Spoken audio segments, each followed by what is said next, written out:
Sardinia, an island in the Mediterranean with an idyllic sea and wild landscapes.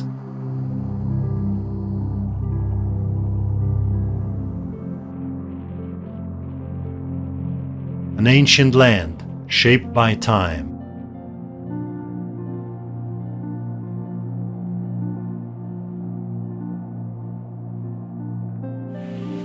Famous the world over for its white beaches, crystal clear turquoise waters, secret coves.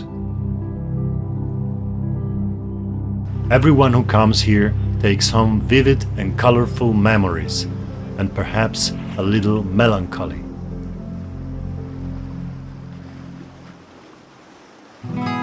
On my first trips to this island over 20 years ago, I was only interested in the feeling of freedom that I got from traveling for hours in boundless, uninhabited landscapes. Sooner or later, some tower would always appear on the horizon, but I did not care. In the years that followed, my archaeological research led me back to those towers, which I already knew were called nuraghi. What I realized was that they represented a mystery that was still not completely solved. As I delved deeper into the subject, it also turned out that there were many other types of ancient monuments that I had never heard of. The so-called giants' graves, the Domus de janas, the holy wells, and others. There was food for my antiquity-hungry stomach. Therefore, I went to Sardinia to visit and film these wonders. What I found on my journey exceeded all my expectations. In this documentary, I will take you on a tour of dozens of ancient sites. By comparing them with each other and with what is found in other lands, I will attempt to present the phenomenon of Sardinian archaeology in an orderly manner. Fully aware of the difficult task I have set myself, I will also try to present the different theories that have been proposed over the centuries regarding their age and their use, leaving you free to make up your own mind.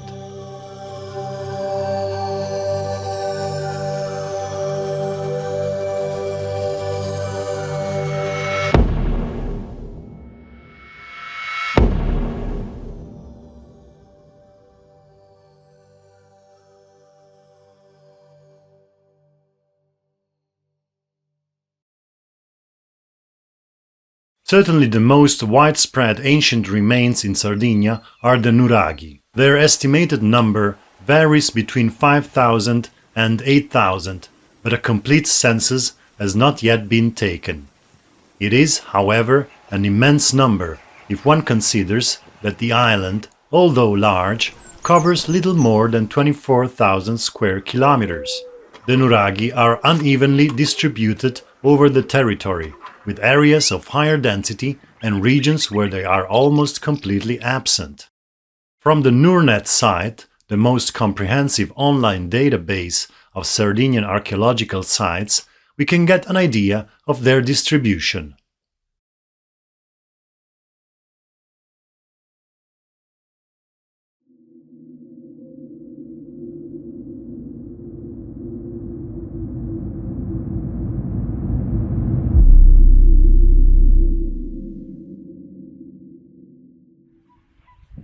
We begin our visit with a small nuraghe visible from the road. As we approach the nuraghe Akkas, we see that it is composed of relatively large stones made of porous basalt. The entrance is very low, less than a meter high, and has a large lintel above which there is a small window.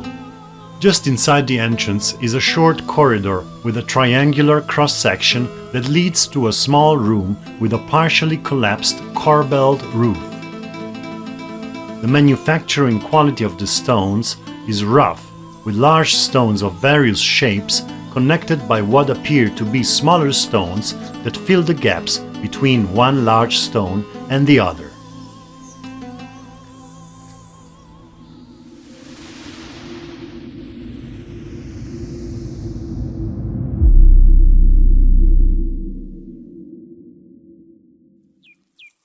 Of similar dimensions is the nuraghe o piano, a few kilometers away. This nuraghe also has a lintel above the entrance. Oh, voilà. Et voilà, fantastic!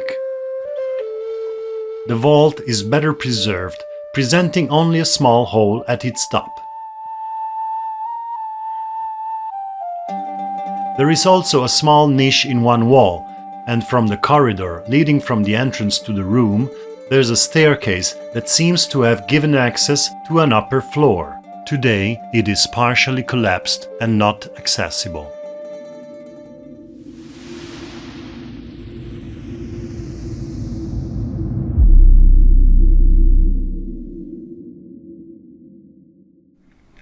Half an hour's walk from the road, amidst the Mediterranean bush, is the nuraghe Dominigu Porru.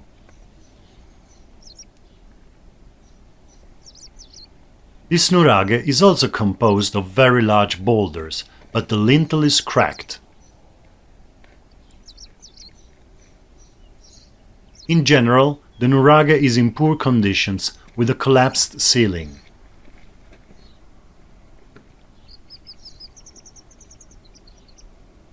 The inner room has 3 niches, plus a 4th niche in the entrance corridor.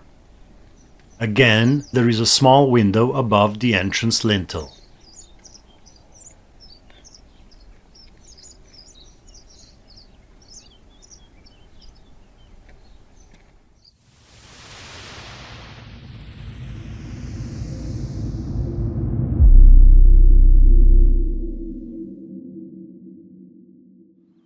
With some Sardinian friends, I visited other nuraghi.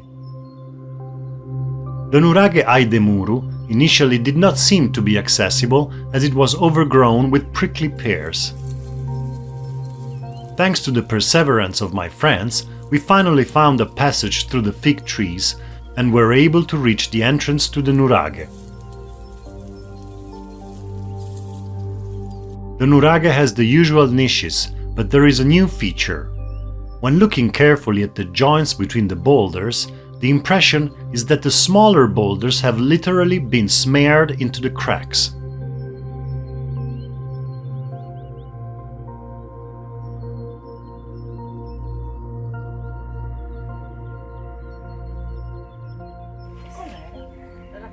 Questo è un masso. This is one boulder, this is another boulder, and in the joint between the two, it looks as if this one has been smeared over the one below, but it seems to be the usual black porous basalt. Basalto poroso nero.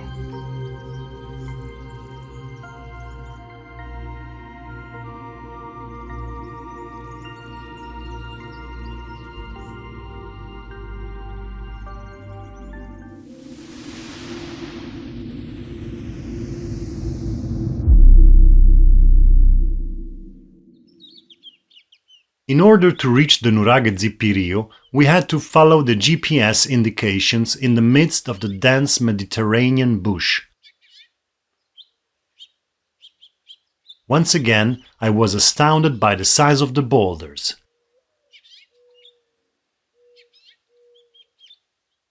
Inside, we can see the features we have observed before, but this nuraghe has a perfectly preserved roof.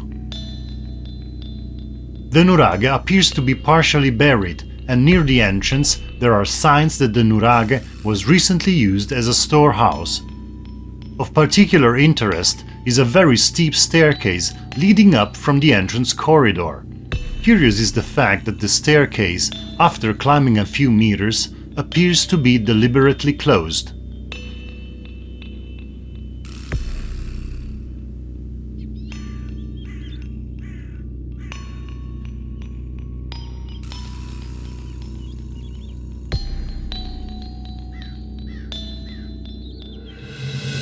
From our visit to these first nuraghi, we can make the following observations.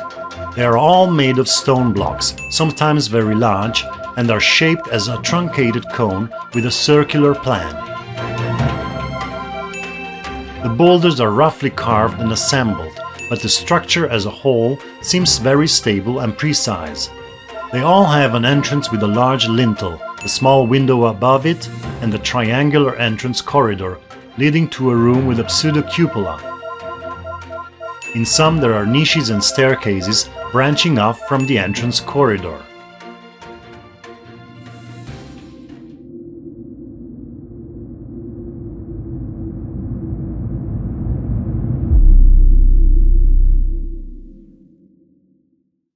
The nuraghi Santa Barbara adds a level of complexity. In fact, it consists of two towers connected by walls delimiting a courtyard and other structures that have now collapsed.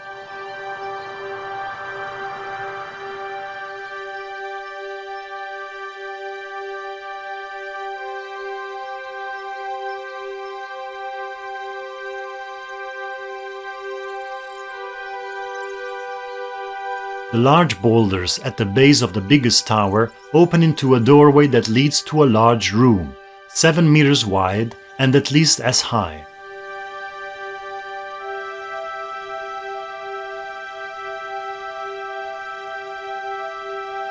Two very large niches and a high entrance corridor make the site truly impressive.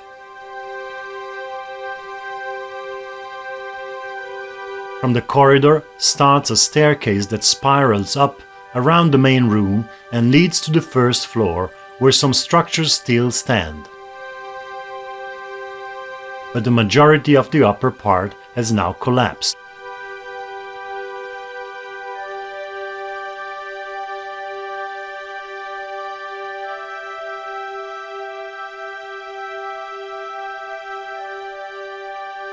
We also notice some curious T-shaped boulders that we will come across again in our journey of discovery. E qua sotto c'è. Down there is the inner courtyard between the two towers, enclosed by a wall, and there we see the second tower. Il secondo nuraghi.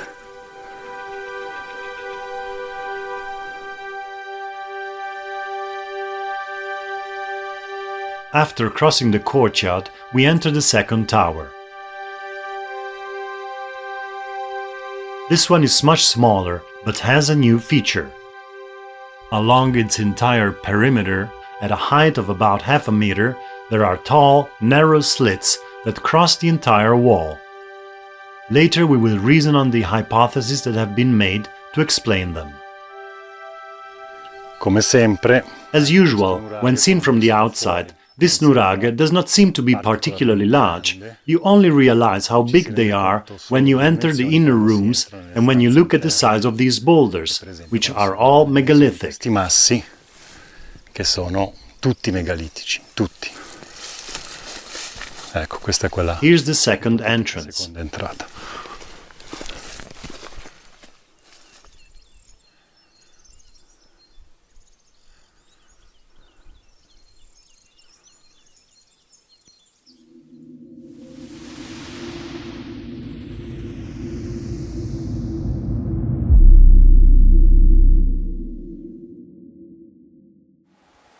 Isolated, in a very panoramic position, is the nuraghi Orolo. With a height of the main tower of 14 meters, this nuraghi has a three-lobed plan.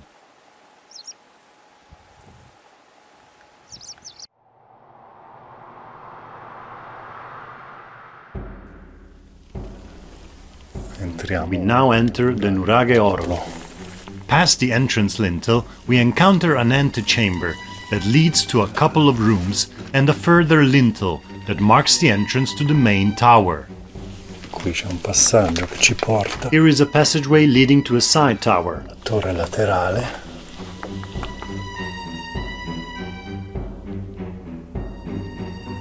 Il corridoio. Again, the corridor is triangular. Qui abbiamo una seconda. Here we have a second semicircular tower in which a bramble bush has grown.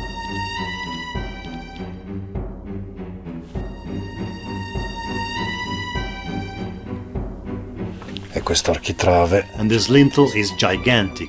It must be 80-90 centimeters thick, at a height of 1.5 meters from the ground and 1 meter deep. Profondità. The nuraghi is not guarded, but at the entrance we found a set of candles to light our way.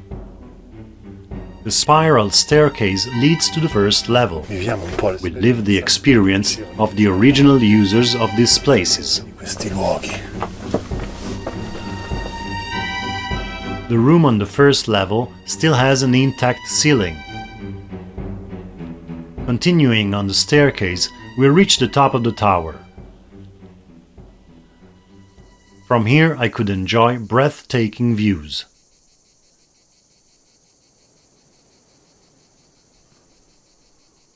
Questa torre qui This tower here is the third lobe. si vede anche la You can also see my shadow.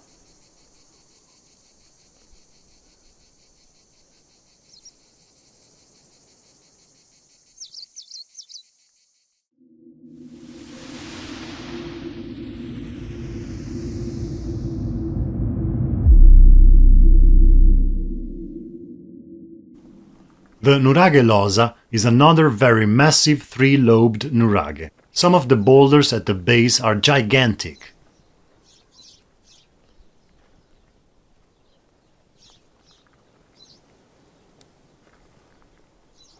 Around the main complex are further circular structures. un primo resto di Here we have the remnants of a tower with a large niche and the small niches at various heights on the walls. a varie altezze sulle pareti. The interior of the central bastion consists of 3 rooms and several niches and corridors.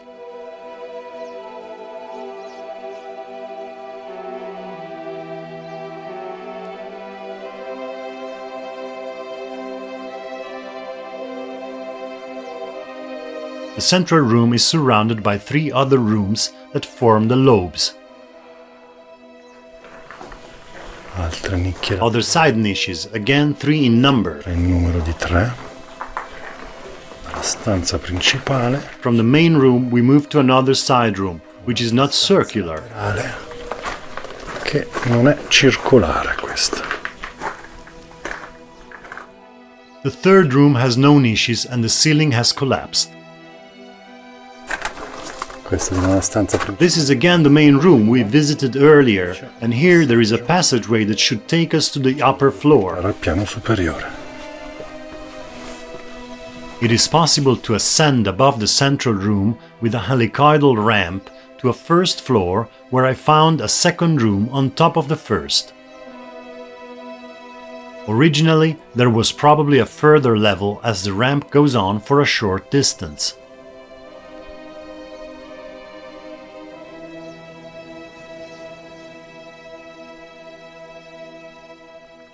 The circular structures outside the main complex have a radial pattern of high and narrow slits, as already seen at the nuraghi Santa Barbara.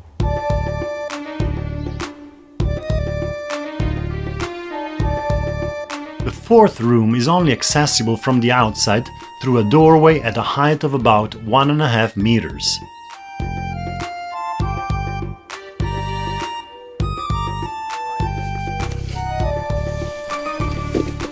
Inside this room is a staircase that in turn starts about 2 meters above the floor of the room.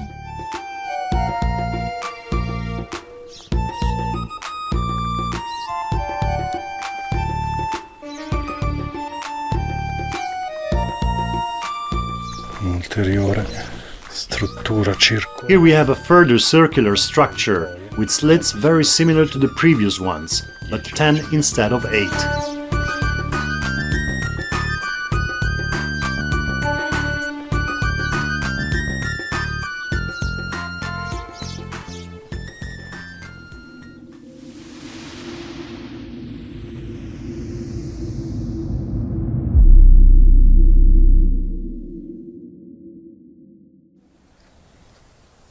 The nuraghi Santo Antine, located in the valley of the Nuraghi, is the last 3-lobed nuraghi I present.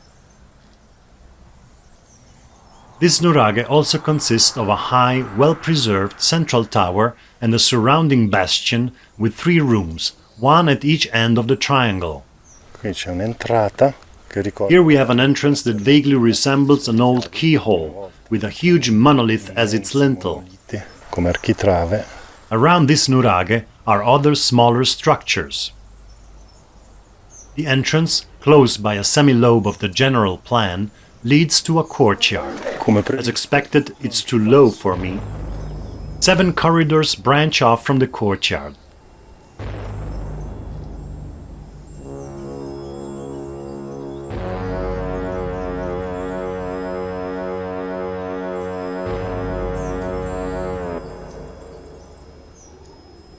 Following one of the paths, I get to a new feature not yet seen and the main attraction of this nuraghi.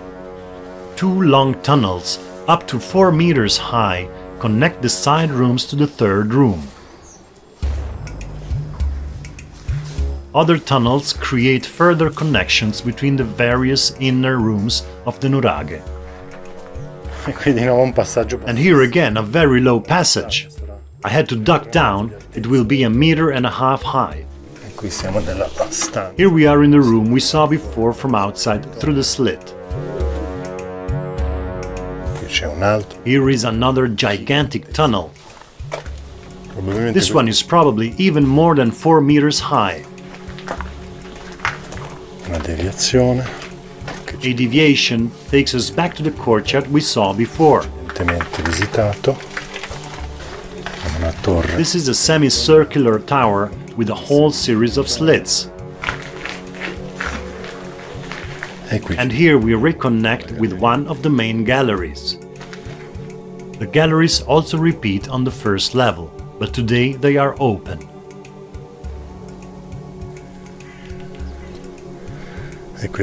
And this is the inner courtyard seen from above. At least another nuraghi can be seen in the distance.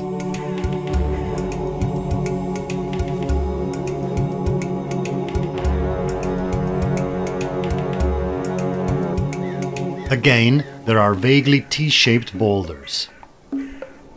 The room in the central tower has a corridor running around it.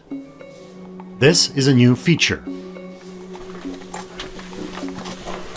Height, yes, 3 meters, 3.5 meters. It connects to the central room, and this is a central room.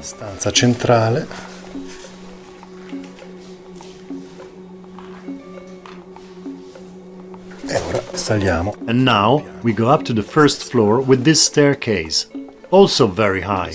Here it is 4 meters high again. On the first floor there is a second room and a window that points to another nuraghi.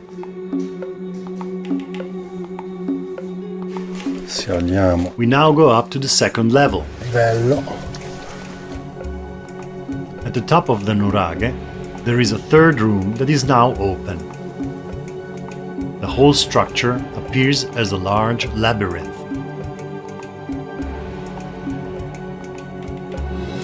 These nuraghi show broadly the same characteristics as those observed in the single-tower nuraghi, but with increasing complexity we can make the following observations. We have seen 1 nuraghi with 2 towers and 2 walls connecting them, and 3 nuraghi with a general triangular shape and a total of 3 or 4 rooms. Other structures can be found outside the main complex. 3 of these nuraghi include open-air inner rooms and courtyards. Multi-story structures with overlapping rooms and long corridors appear. Some rooms have a series of narrow and high openings along their perimeter. Different styles of laying boulders can be observed.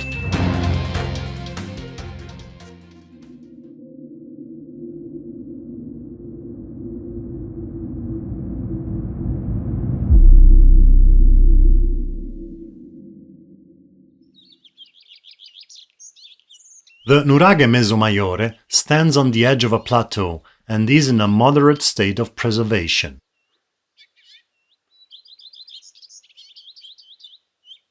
Of its 4 lobes, 2 remain clearly visible, in addition to the central tower.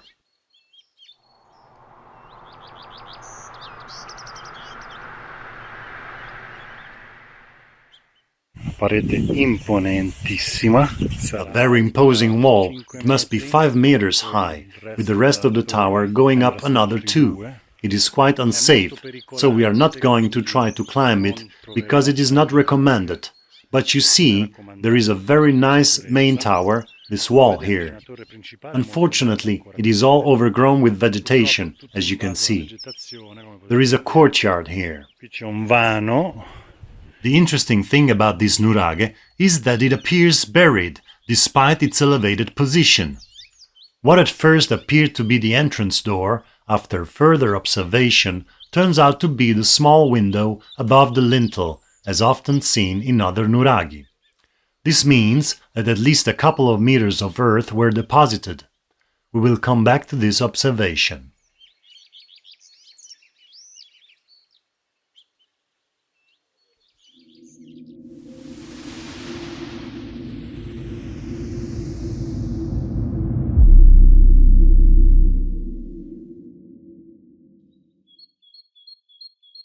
This nuraghi also has a complex structure. It consists of a central tower around which is a bastion with 4 lobes enclosing a courtyard. Bassa. Low, 1.5 meters. 50. Qui una... Here we have a room. Come abbiamo già visto in diversi altri nuraghi. As we have seen in several other nuraghi, a nice big room. Stanzone.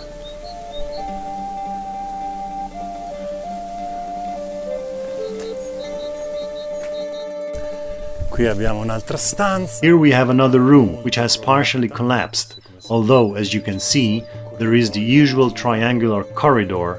Here I go up and little remains. E rimane poco.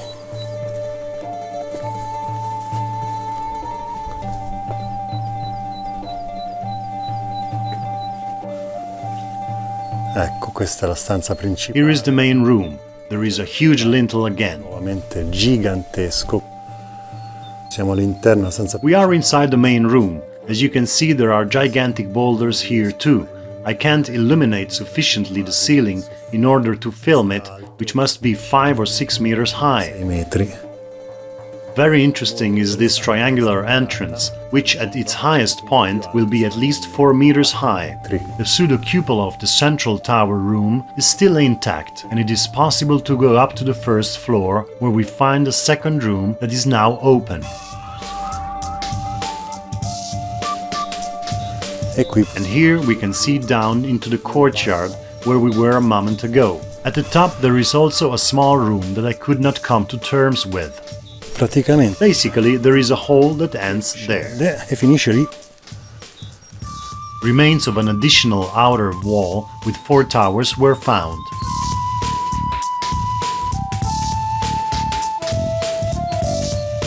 The double layer of walls enclosing the main tower led some researchers to suppose that the 4-lobed bastion was built later around a pre-existing tower.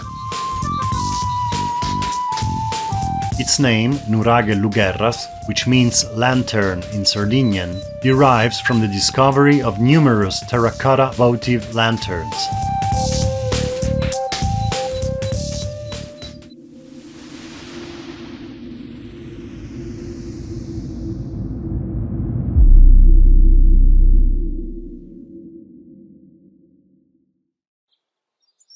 The nuraghi a rubiu, also called the red giant, because of the lichens that give it this coloring, is decidedly imposing, with its 14 meters of height.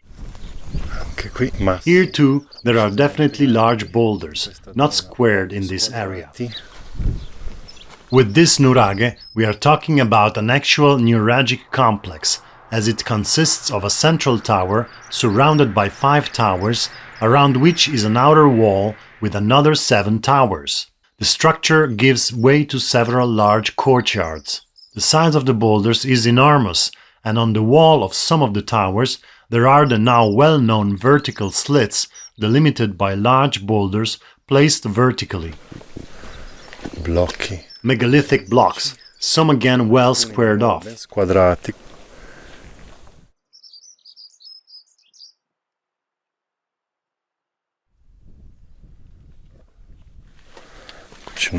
Here is a space inside the outer wall, definitely impressive.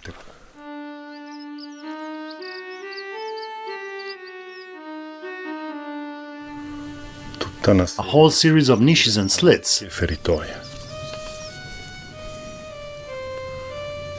Cioè non ci You don't do any mundane activity in such a structure.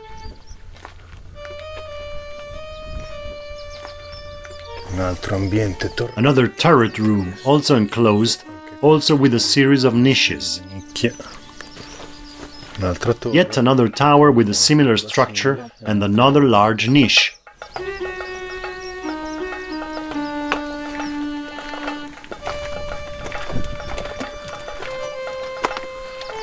Vediamo. Let's see the entrance to one of the towers of the central block.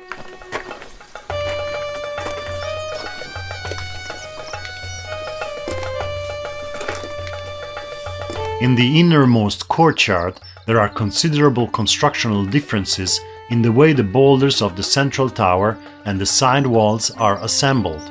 Unfortunately, several rooms in the central block are not accessible today. Qui vediamo. Here we have one of the towers we saw earlier from the outside, with all the boulders and the numerous slits.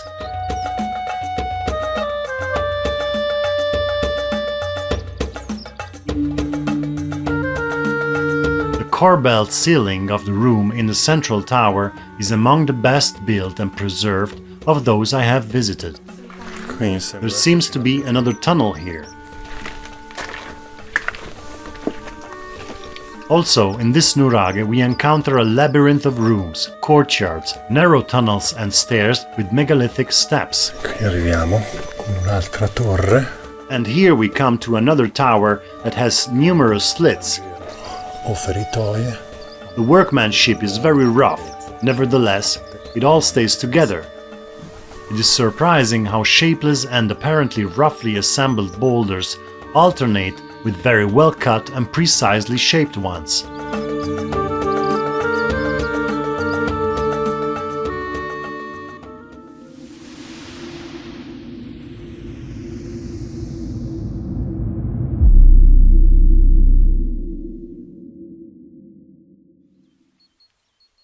As the last nuraghi I present in this overview, I leave the most famous nuraghi of Sardinia, the nuraghi su Nurashi.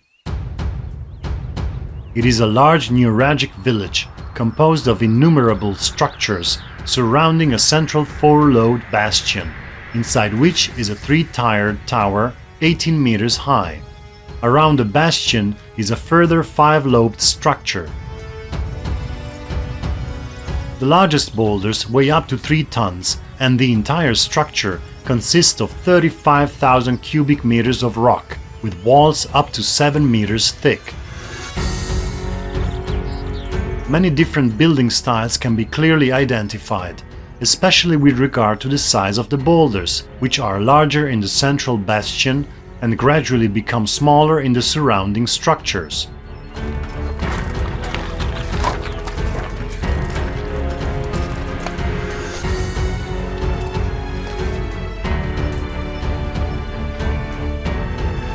E da qui c'è una vista di tutto. And from here there is a view of what is officially called the village around the protected well. Protetto.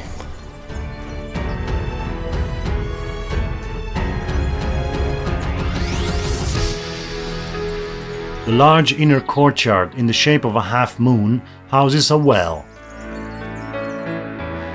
The structure of the rooms is what we are used to by now. Entrance lintel, triangular corridor leading to a circular room with a corbelled ceiling. Questa è un'altra torre. This is another tower. Here also we can see both well-sculpted blocks, nice and square, and then the tower itself is made of almost random blocks. Natural they seem, not elaborate. Elaborati. The types of rock used are porous basalt, compact basalt, and sometimes limestone boulders. Also in Sunurashi, several rooms have niches and slits. A narrow, dark corridor leads around the central tower to one of the perimeter towers.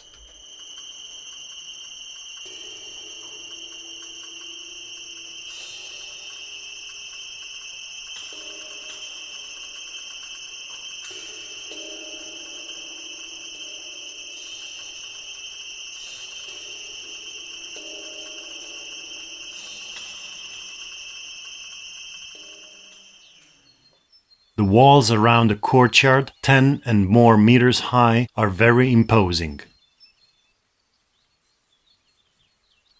As already noted, the boulders that make up the central complex are gigantic and roughly carved, with the empty spaces filled with smaller stones. The structure is impressive.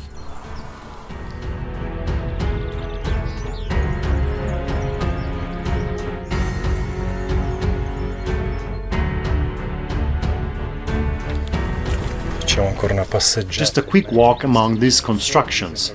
That one almost looks like a chimney. It looks a bit like a labyrinth.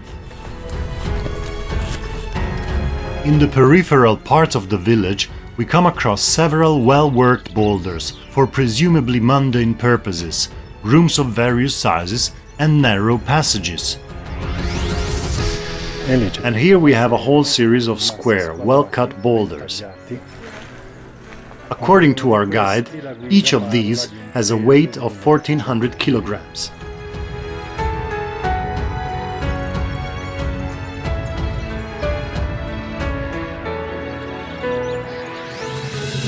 With a visit to these last 4 nuraghi, we find confirmation of the observations previously made. New features have also emerged. The circular shape governs the construction style, and we observe an increase in the number of elements, with 3 4-lobed nuraghi and 1 5-lobed, all with a central tower.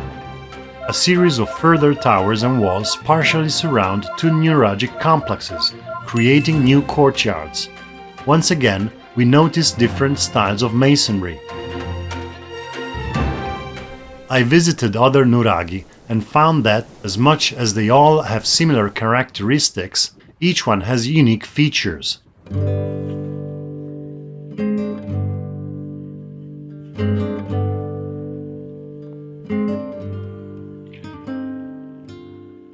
Before giving some thoughts on these mysterious traces of the past, it is fair to mention my visit to 2 examples of so-called Protonuraghi, or corridor nuraghi.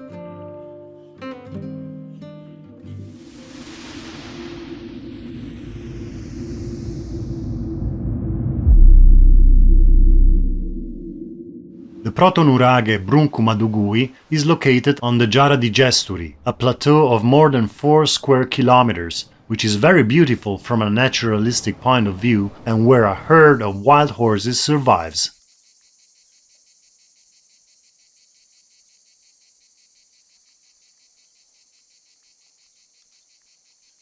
On one side, the Protonuraghi has a wall of boulders some 15 meters long and 3 to 4 meters high. It develops into one large bastion in which some structures such as steps, corridors, and the remains of rooms can still be recognized.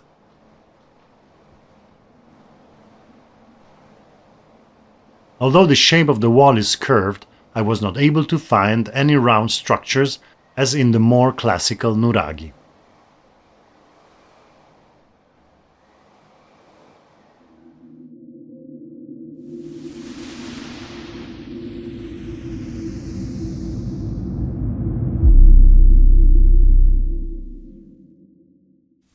The other Protonuraghi I visited is located at the archaeological site of Santa Vittoria, near Serri. We will later review this site in more detail. What we want to observe now are the corridors and small rooms that characterize this Protonuraghi, or, as it is also called, corridor nuraghi. Here we have a strange pathway, like a channel between 2 rock walls.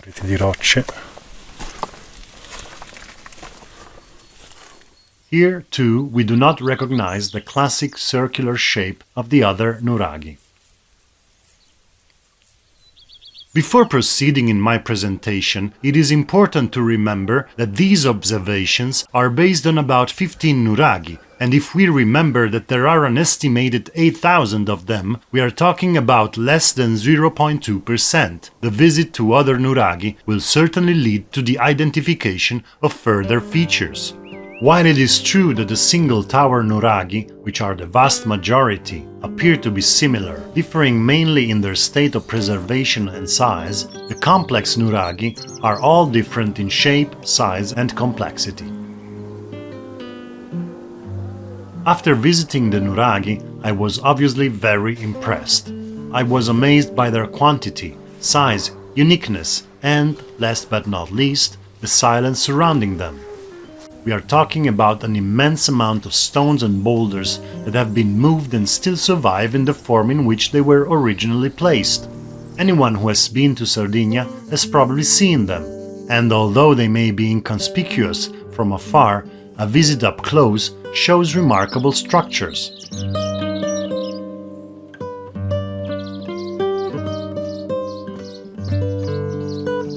I therefore looked for information on the studies done by other researchers. According to the official dating, the nuraghi evolved from the Protonuraghi around 1500 BC, during the Middle Bronze Age, in a civilization known as nuragic. The current theory on their function, which has been proposed by Sardinian academic Giovanni Liliu and other scholars, is that they are defensive structures. But the debate is still intense, with alternative theories suggesting civil, religious, or funerary use. Others have pointed out astronomical alignments with stars, planets, solstices, equinoxes, etc. Comparing these theories with what we have observed, we can consider that the use as defensive military structures seems unconvincing. The rooms of the nuraghi are almost always very narrow, providing little space for communal living and the accumulation of reserves. Furthermore, part or all of the nuraghi seem to have had rooms with closed domes and few windows, making them very dark. The movement of armed soldiers within the fortress was not facilitated by the narrow corridors we have often seen.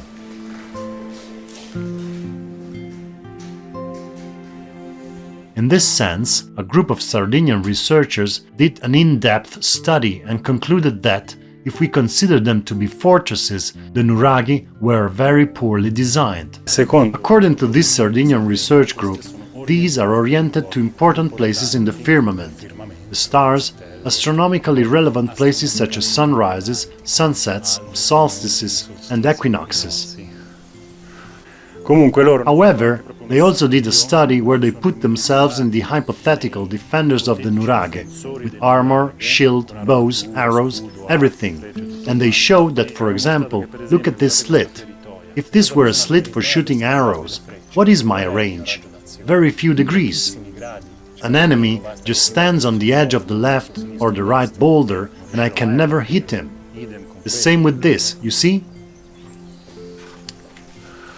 Moreover, specifically in this nuraghi, which has this particular shape with the two towers and these walls that create the inner courtyard, even a defender standing on the terraces, there are many dead angles that cannot be reached by the defender. He cannot shoot arrows in a whole series of areas, so the enemy without any problem can use the nuraghi itself to hide and defend himself. If we then add to this the fact of an average density of 1 nuraghi per 3 square kilometers of territory and up to 2 nuraghi per square kilometer in areas of maximum density, we either conclude that the nuragics were an extremely warlike people or we look for other possible explanations. Also interesting are the theories that see the nuraghi as astronomical observatories. Although very stimulating as a theory, the question remains as to why 8,000 astronomical observatories are needed in a relatively small territory. In order to seek further insight, I therefore turned to the past.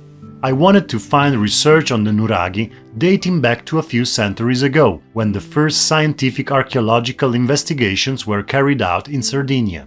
I found several authors, including Petit Radel, whom I had already met in my research on the polygonal walls of continental Italy. One of these books, displaying beautiful illustrations, I finally managed to acquire.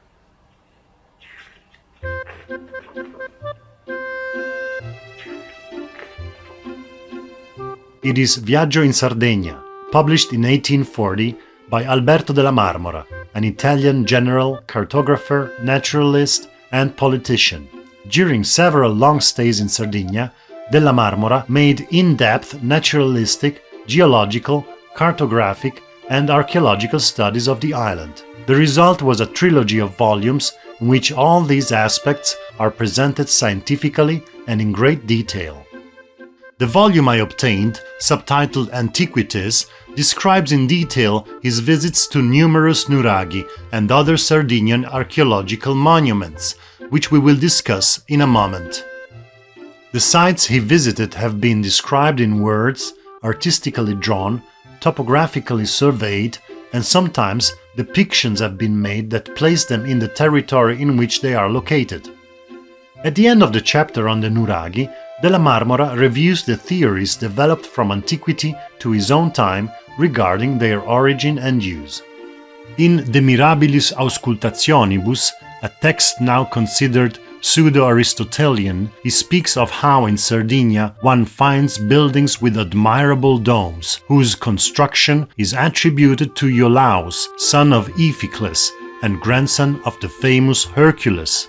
Of the same opinion is Diodorus Siculus, who in the 1st century BC writes, "At that time Iolaus, having founded the colony and brought Daedalus from Sicily, had numerous great monuments built that have survived to this day and are called Daedali, after the name of their builder. He founded gymnasiums and created courts and all those institutions that make a people happy." And further on, "Memories of these constructions remain even today." But neither of them mentions the function of such structures. Della Marmora's presentation continues with an exposition of other authors who have spoken about the nuraghi and expressed their ideas about them. They range from shepherds' houses to trophies after victories to funerary monuments to temples and places of worship. The attribution of their construction varies between those who considered them to have been built by Sardinian shepherds, those who considered them to be Greek colonies, noting similarities with some of the structure of these people, those who considered them to have been built by the Tyrrhenians from central Italy, those who considered them to have been built by Carthaginians, those who placed the origins of the people who erected them in the Middle East, and those who considered them to be antediluvian works made by giants. It seems that the disparity of opinions was present even then, as it still is today. The one thing they all seem to agree on is the great antiquity of the nuraghi. What many express, including Della Marmora, is the total helplessness that the researcher of these monuments feels when trying to understand their purpose, a feeling exemplarily expressed by Della Marmora in reference to a letter from Borelli. Above all, the last sentence renders exactly the idea of this impotence often felt by me too, when, after having had the impression of recognizing in the nuraghi certain features capable of clarifying doubts about their origin or their use, the discovery of a different feature in another of these constructions plunged me back into doubt and destroyed all the deductions and reasoning that I had worked out after the previous discoveries. I can only fully share Della Marmora's sentiment. Della Marmora himself remains in doubt between the opinions of those who saw them as tombs and those who considered them to be religious buildings, considering that they could in fact be both. Let us remember at this point that tombs have also been found in many churches, but this does not mean that today we consider churches to be funerary buildings. In fact, corpses have been found in some nuraghi, as well as bronze statuettes depicting deities, of which Della Marmora gives an extensive review in his book. But I believe that objects found inside a stone structure do not necessarily provide information about who built it or what it was used for. A subsequent reuse for other purposes is always possible.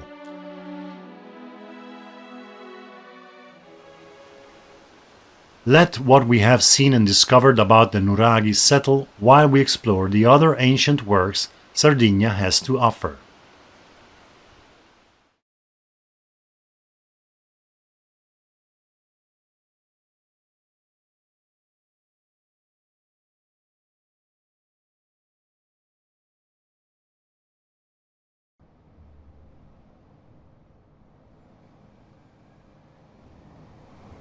As if the phenomenon of the nuraghi were not complex enough to frame, it is part of an archaeological context that presents numerous other equally mysterious ancient vestiges, which I now present with the aim of illustrating firstly the wealth of ancient structures present in Sardinia, and secondly with the faint hope that they may help shed some light on the mysteries of this island.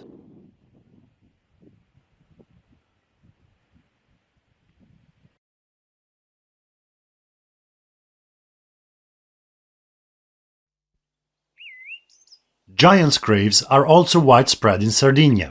NurNet catalogues more than 500 of them, and according to the last census carried out in 2003, there are 800 of them. These numbers, although around 1/10 of the number of the nuraghi, are nevertheless considerable.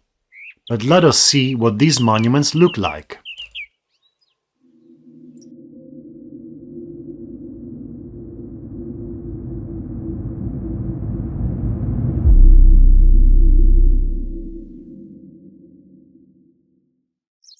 In the north of Sardinia, in a slightly elevated position, is the giant's grave Lilolghi. At first glance, one sees a series of lined-up megalithic slabs, flat and wide. The central boulder, 4 meters high and weighing an estimated 4 or 5 tons, has a small opening at its base and carved cornices on its front face.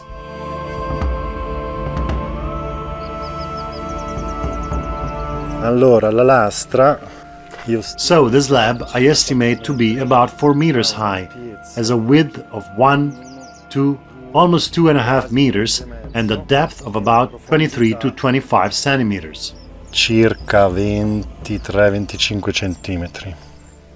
The slabs are made of granite, and looking closer one can see that the alignment is not along a straight line, but makes a slight curve. From the opening in the central boulder starts a long room bordered by large stones that consists of 2 rooms separated by a vertical slab.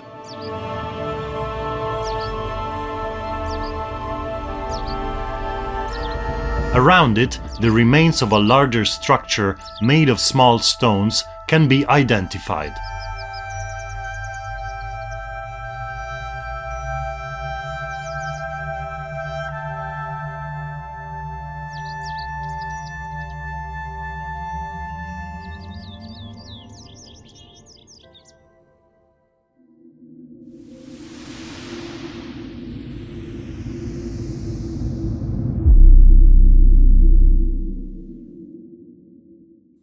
Very similar in appearance is the giant's grave of Codduvecchio, a few kilometers from the Lilolghi tomb.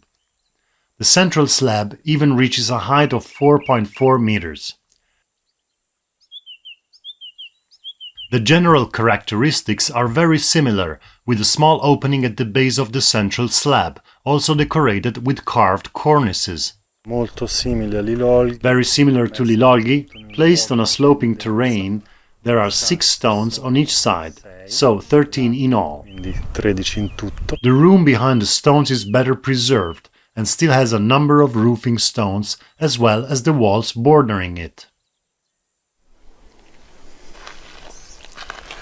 O è stata ricostruita. Either it has been rebuilt or yes, it is better preserved. And here the tomb from behind.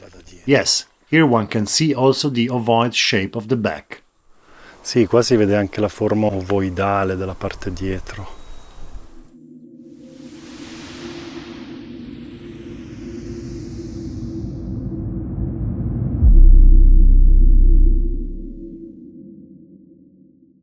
Of a rather different type is the giant's grave Domus Orcu, located on the Giara di Siddi in south-central Sardinia. This tomb, instead of vertical slabs, has a front composed of rows of large boulders. The entrance, although still relatively low, is large enough to be accessible. The interior is very well preserved, almost 3 meters high and covered with large slabs.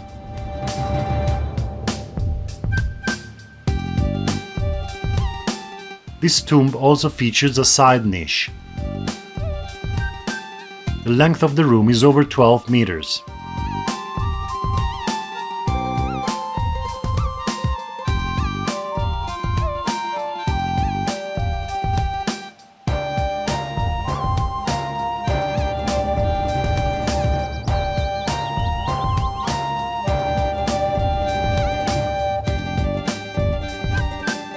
front wall is also slightly curved. Again, we encounter really large boulders, and around the tomb there are many fallen boulders.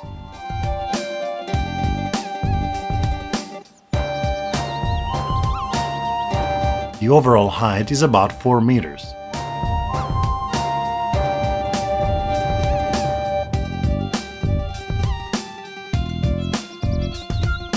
The outer masonry of the room is also made of large boulders and is very well preserved.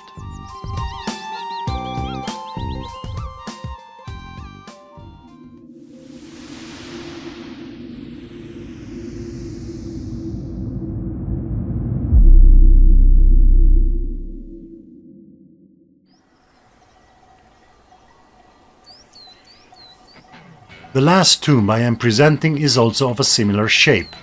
Half an hour's walk from the road, immersed in a beautiful landscape of pink granite, is the giant's grave of Barrancumanno. Molto bella.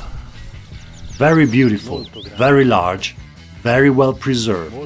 There are some boulders, like the lintel you see, which is gigantic. It will be 80 centimeters high by 1 meter and 30, 1 meter and 40 wide, and I don't know how deep. But it is not the only one. This boulder is also really giant, as are the boulders that are above, at the top. The whole structure will be, I estimate, even something over 4 meters tall. Io stimo anche qualcosa più di 4 metri. The small entrance, about half a meter high, gives access to a very well preserved but smaller room than that of Domus Orcu. La zona cosiddetta. The so-called sepulchral area will be 8-9 meters long and with a variable height around 2 meters.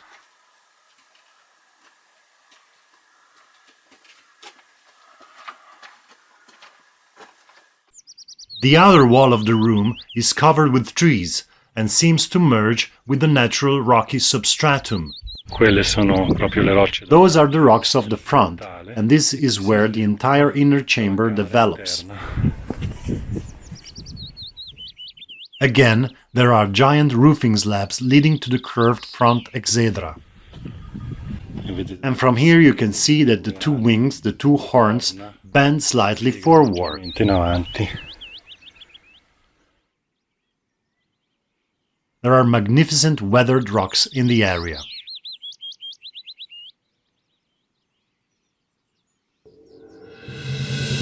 The giants' graves I visited can be divided in two types. The first type, with a front composed of large vertically placed slabs, is called the dolmen type. The second, composed of parallel planes of large stones, is called the row type. Regardless of the type, the tombs show a similar plan, consisting of a curved front and a room extending behind the center of the front wall. All tombs are composed of large boulders or slabs of rock. Other tombs encountered during my travels showed similar features, although the state of preservation was much worse.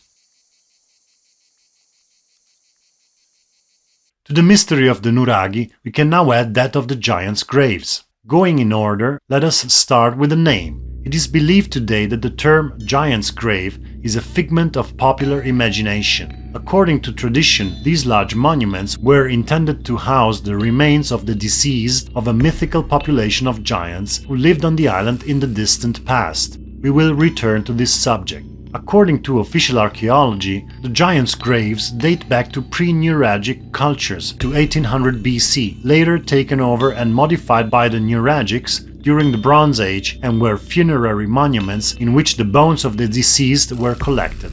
Several cults are associated with the tombs, including that of the god Taurus and that of the mother goddess. This is derived by the shape of the tombs, which could resemble the head of a bull as well as the shape of a womb. According to other hypotheses, the tombs were not really tombs, but the deceased was placed there for a short time, 1-2 days, in order to allow his or her soul access to the world of the heavens. The small doorway to the mortuary would represent the doorway to this world, and this would explain the small size, which in some cases is only large enough to allow a child to pass through. Although Della Marmora also aligns himself with the idea that they were tombs, explicitly ruling out the existence of giants, he reports the opinion of other scholars of his times who considered them to be religious monuments.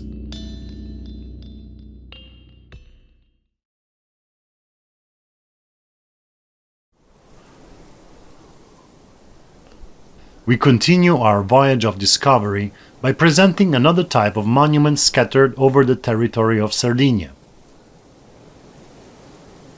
In Sardinia, depending on the source, between 60 and 120 structures linked to the cult of water have been found.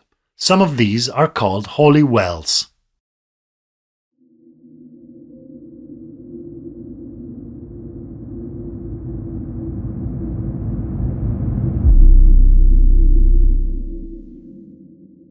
The first holy well I am presenting is located in the south of Sardinia, and it gave me an initial surprise. In order to better preserve the structure, a protective roof had been built, but it has since collapsed, covering the entire site.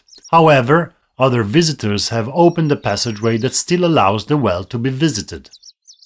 Inside, there is a descending staircase leading to the well.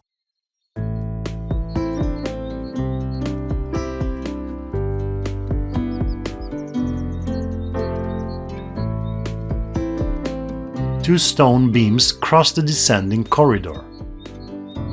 The well itself is a circular basin surmounted by a chimney that narrows towards the top and ends in an opening.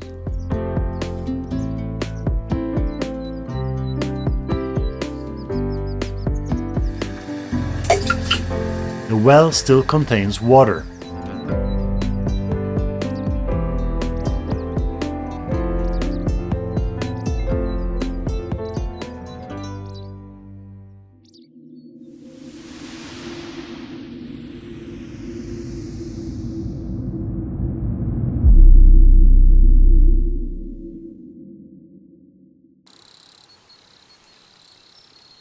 The province of Nuoro is located in the mountains, with breathtaking views of the surrounding territories. In this region, in the vicinity of the town of Orune, is the sacred spring of Sutempiesu, of a completely different type and unique in its kind. Leaning against the steep rock face, the temple immediately stands out for the precision with which it was built.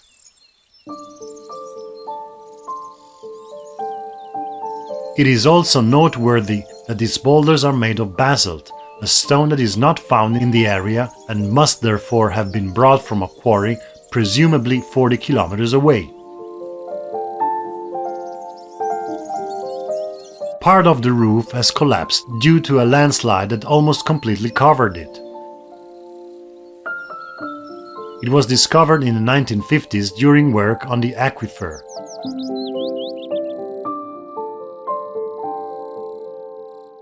Between the two projecting walls are two monolithic arches.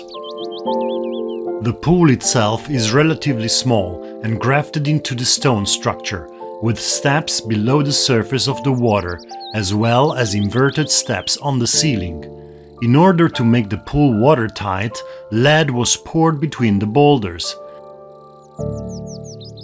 Above the pool is a tholos with arched ogive walls, 1.8 meters high, which I was not able to film.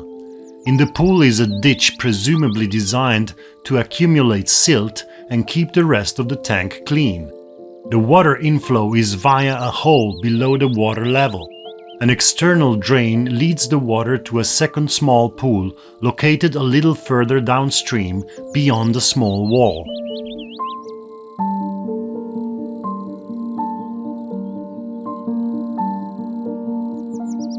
The sun at dawn on the summer solstice illuminates the pool. I noticed some constructional details vaguely reminiscent of the polygonal constructions of central Italy.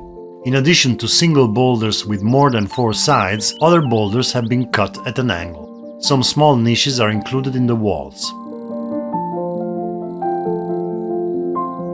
The rows of boulders are aligned to create an indentation.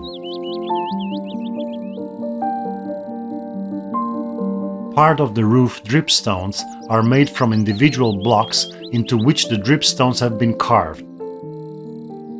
Some researchers believe that the shale walls around the monument were built at a later time.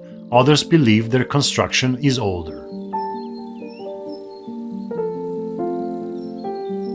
On the roof there are some mammaliform appendages chiseled into the face of the blocks. Their presence is believed to be due to the female element symbolizing water cults. The spring never dries up, even at the hottest time of the year. The holy spring of Sutempieso was a great novelty in my travels of discovery. Compared to what I have seen so far, it appears to be of completely different workmanship, with blocks precisely carved to fit together to perfection and executed with geometric meticulousness.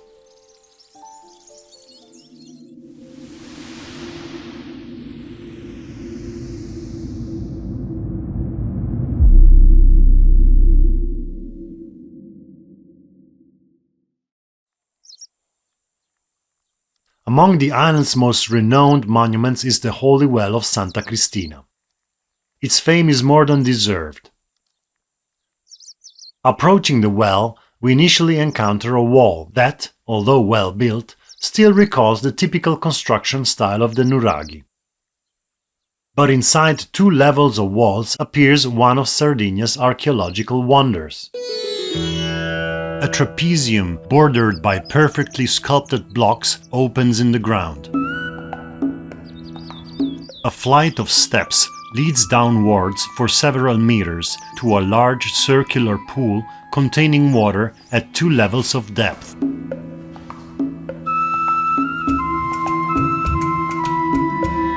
The blocks above the tank are precisely sculpted to form an ogival dome, ending in an opening, giving us an idea of what the interior of the Sutempieso spring must have looked like.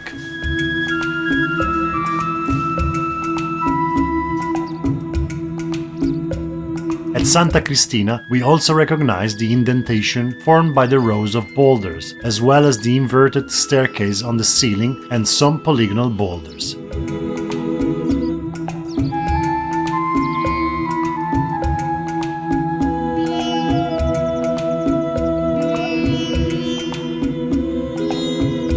I got the feeling of being in Egypt.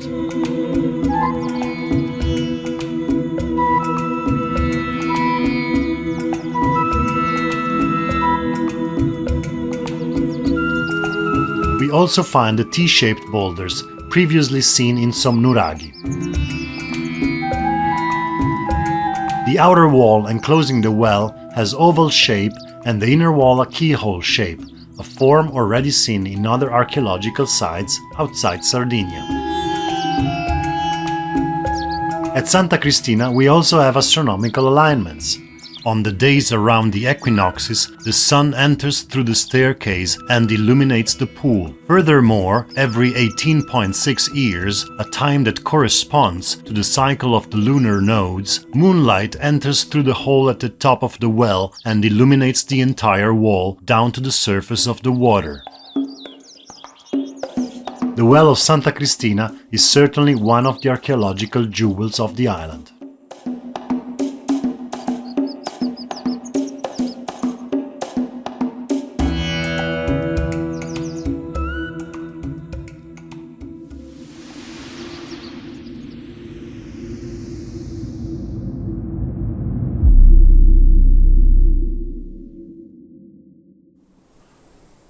The last well I present is located in the vast nuragic sanctuary of Santa Vittoria near Serri.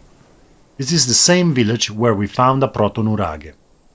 This well is now dried up, but shows the same construction style and precision already seen in the 2 previous wells.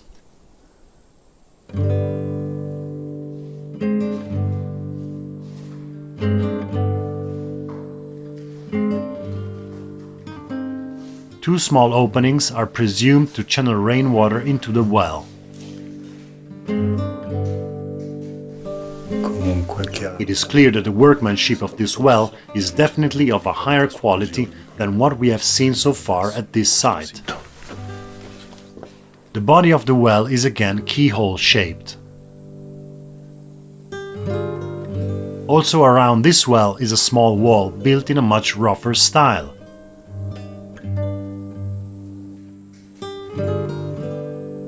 We will return to the nuragic sanctuary of Santa Vittoria because it has other very interesting features. Summarizing the characteristics of the holy wells, we can say that 3 of them are below the surface of the ground with steps leading down to the pool. One is a sacred spring leaning against a rock wall from which it channels water. 3 wells present very well cut blocks assembled to create complex structures. One presents the more rough style already observed in the nuraghi. Above all the wells there is a high vault, often with the shape of a thallus. In at least 2 wells we see astronomical alignments, and we find the shape of a keyhole.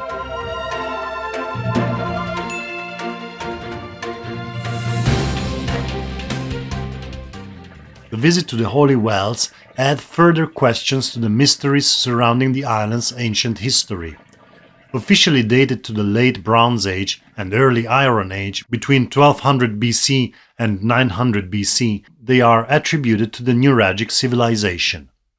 What everyone seems to agree on is their function, which was religious and sacred, a fact also supported by astronomical alignments. What is puzzling, however, is the considerable difference in construction style compared to the style observed in the nuraghi. If in the latter, despite the general precision of the structure, roughly carved boulders were used, the diligence of manufacture of the stone blocks used in the holy wells denotes great design and technical skills. But let us continue with our journey.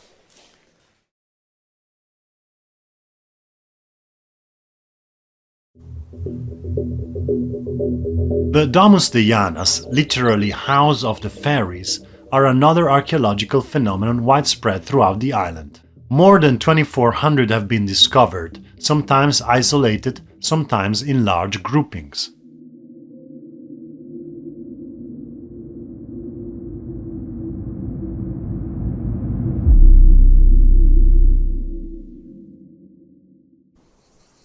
On the edge of the road leading to the Giara Digestory, we encounter this strange cave. Excavated in a ledge in the rocky terrain, it is evidently man-made. The entrance has a small antechamber, but is very low, about 1 meter high. Inside there are several small chambers, one of which has collapsed.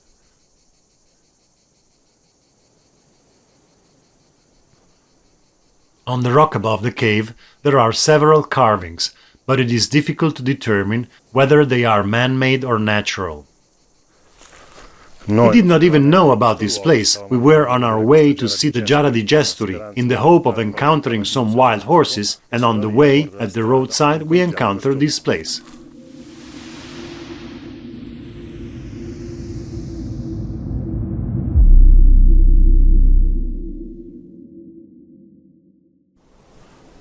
There are several Domus de Janas in the Pranumutteddu archaeological complex, a site we will see again.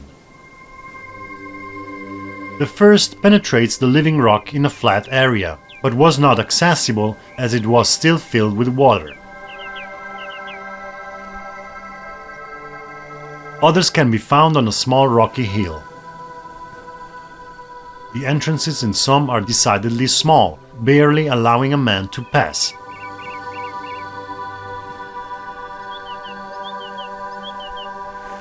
Nearby is another one. Again, there are several rooms.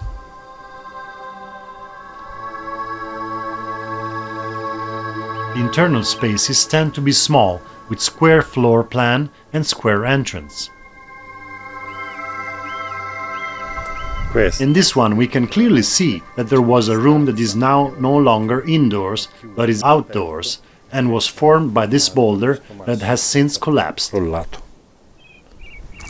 Proseguendo. Around the hill here is yet another one where, among other things, we can clearly see the structure of the sandstone rock in this area. L'arenaria che c'è qui.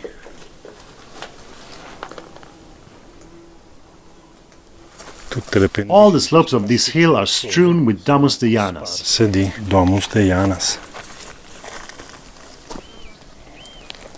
E qui And here yet another flooded Domus de janas, which clearly shows an interior space. uno spazio interno.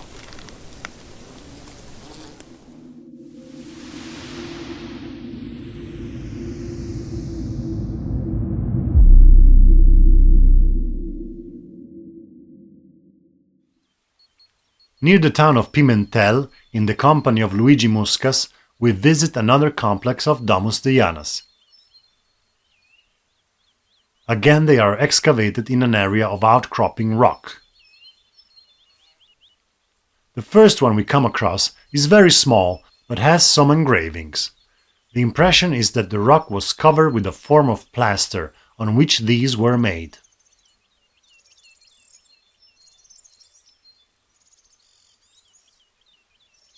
Further on we find several caves, in some of which the ceiling has collapsed or has been blown off according to some, thus giving us a clear idea of their layout. Again, the impression is that the walls were plastered.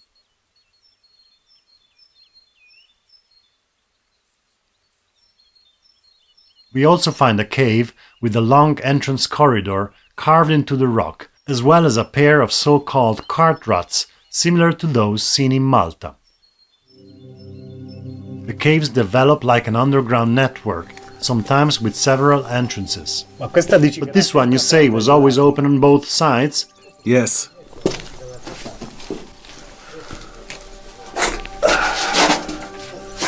Wow, what a big one!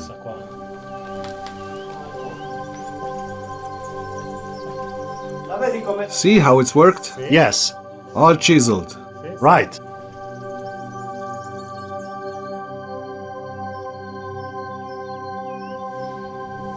Moving inside the narrow tunnels is not always easy.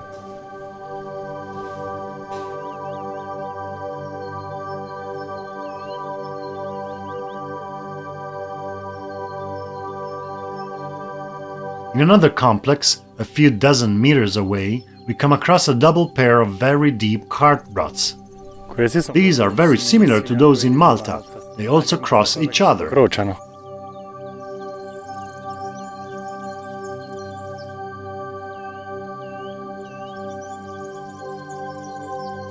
Here too, part of the ceilings of the Domus de Janas have collapsed. Some of the entrances are carefully carved.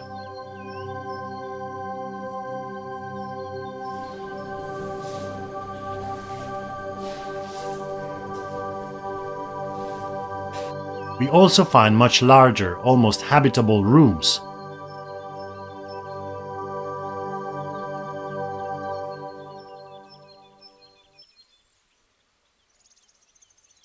Nearby there is also a quarry attributed to the Romans, where we could see how the blocks were already cut into the desired shape directly in the quarry.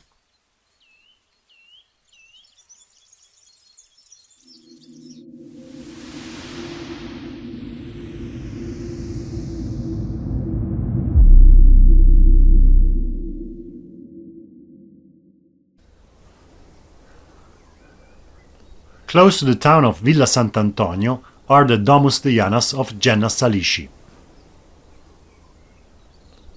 They consist of 14 caves, some of which are very well preserved.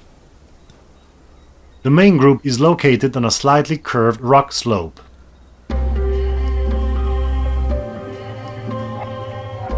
Again, the dimensions range from very small caves, almost inaccessible to an adult man, to some that have beautiful access dromos and entrances over a meter high. There are caves with several rooms and cupholes dug into the floor. The largest has an extremely impressive entrance dromos, and it is possible to stand inside. Qua ci sto in piedi. I can stand here. You can already hear it's very resonant. Molto risonante.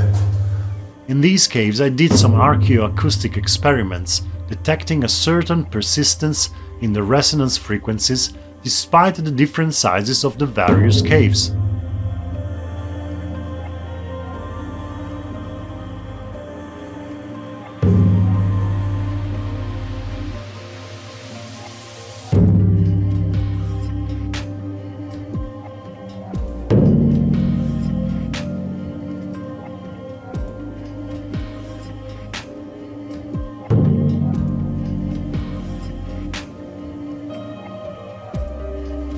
I later visited the rest of the site, noting that each Domus has unique characteristics. Some are more carefully carved, others less.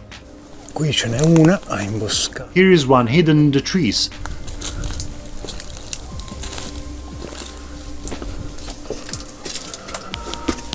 Ha due vai. It has 2 rooms. E qui ne And abbiamo. here we have another one.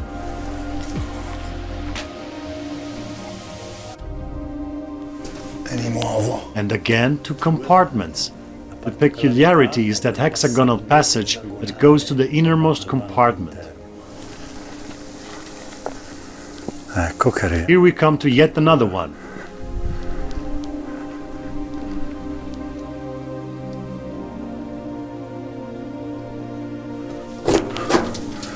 E qui c'è solo. And here we have just a very small room. Here we have yet another one. Una stanza circolare. A circular or semicircular room inside. Un'altra. Yet another one. Apparentemente Apparently small, but looking inside you can see that there is another room on the left, sulla sinistra. Abbastanza. quite big. Lì abbiamo We have a rectangular niche, per a terra. cupola on the floor, and there is another strange structure that you can barely make out. It is very È dark. molto buio.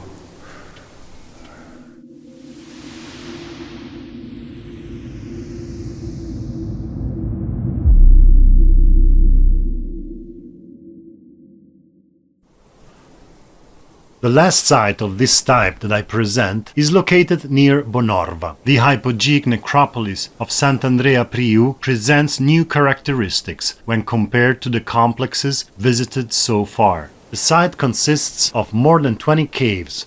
The top of the rocky outcrop is carved in the shape of what is now believed to represent a bull.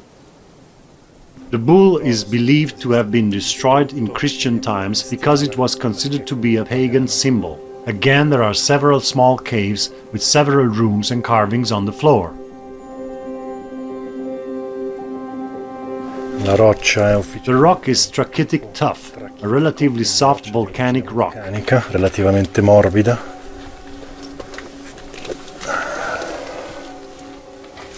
We have had partial collapses.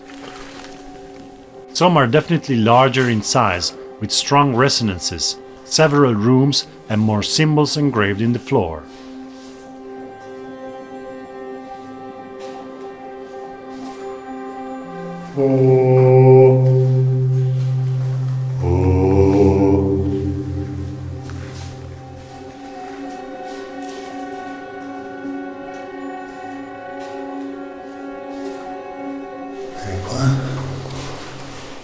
There is also a column here.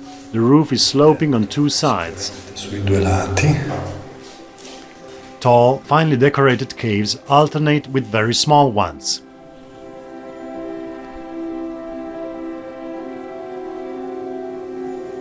The main cave of the site is very large. In the antechamber there is a sun engraved on the ceiling. The rooms are up to 3 meters high and have several columns. Today there's still painted plaster with frescoes, a legacy of later use by the Christians.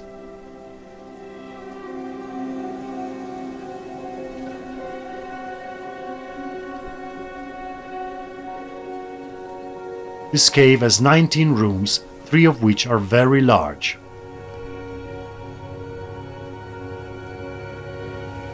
It is interesting to note that although the site is now considered an ancient necropolis, The Christian who colonized it made religious use of it.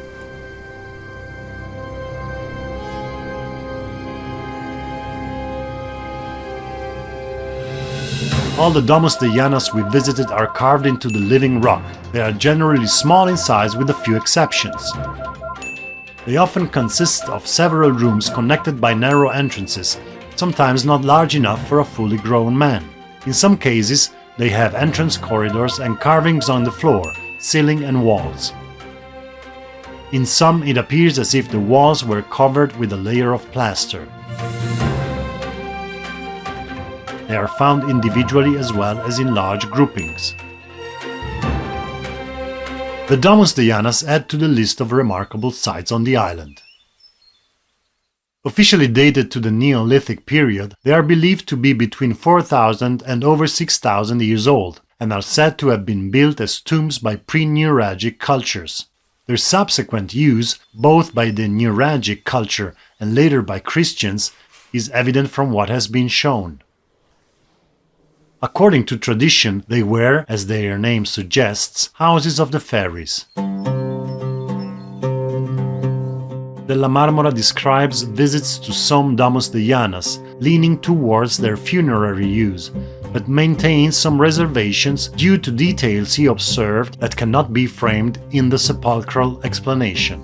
Indeed, some doubts about their use remain, considering that many inner rooms have doorways too small for an adult man to enter, and the shape of the rooms tends to be square instead of being an elongated rectangle as one would expect from a tomb. Furthermore, the multi-room Domus de Janas beg the question of what the organizational plan of these tombs was, as, given their size, they would obviously have housed more dead people, but this would mean that they were regularly reopened and rooms were added every time someone died so that they could be carried in their place of eternal peace. We also leave the Domus de Janas for further consideration and proceed on our tour of other monuments in Sardinia.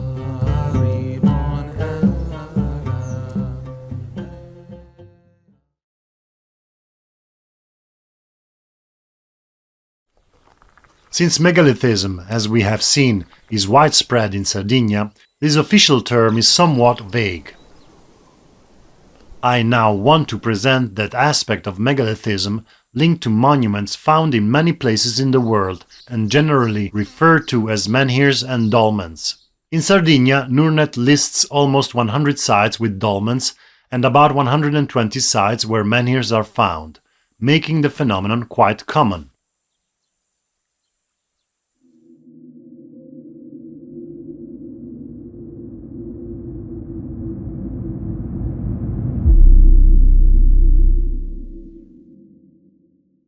Almost 6 meters high, the menhir of Monte Currutundu, near Villa Sant'Antonio, is among the largest in Sardinia. Next to it is a stone that may have been the top.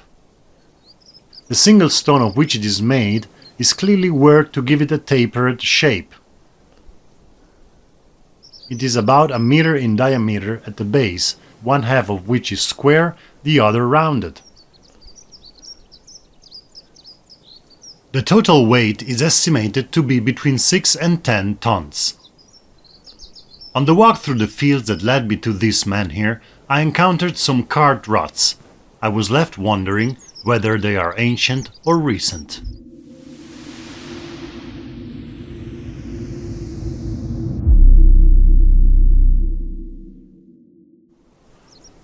A few kilometers away is the much smaller menhir of Carabassa.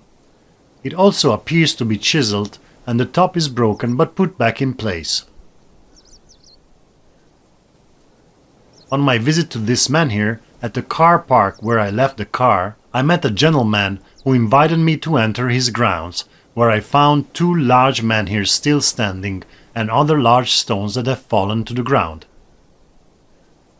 As far as I know, these menhirs are still unlisted.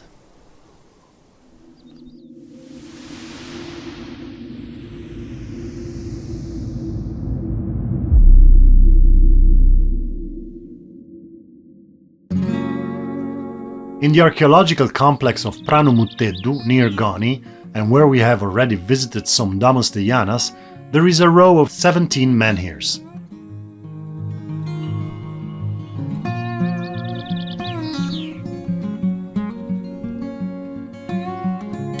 And the alignment of the row of menhirs is almost perfectly on the east-west axis.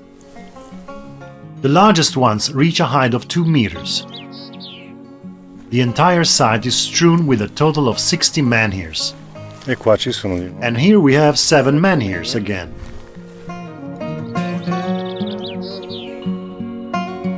Other strange carved rocks are found that vaguely resemble the Domus de Janas.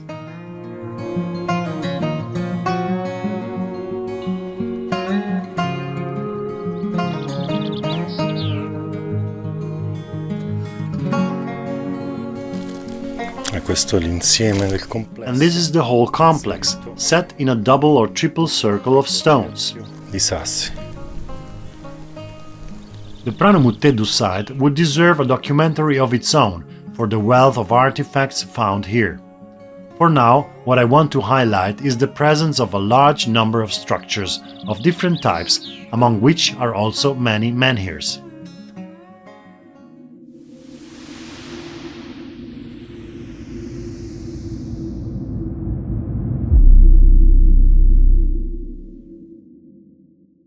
In the exact geographical center of Sardinia, at a site called Biru e Concas, there are 2 more rows of menhirs. The first consists of 16 perfectly aligned menhirs.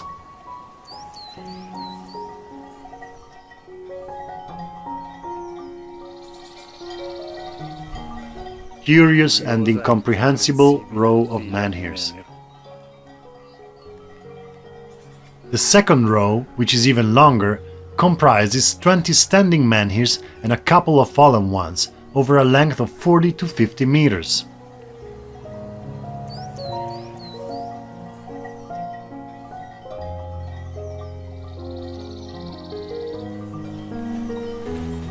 This is the largest. It will be around 2.2 meters high.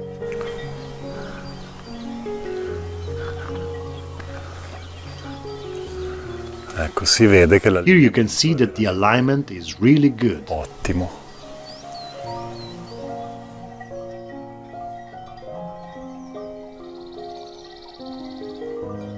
In the spring, I was also able to enjoy some wild Mediterranean orchid species in this mountainous location.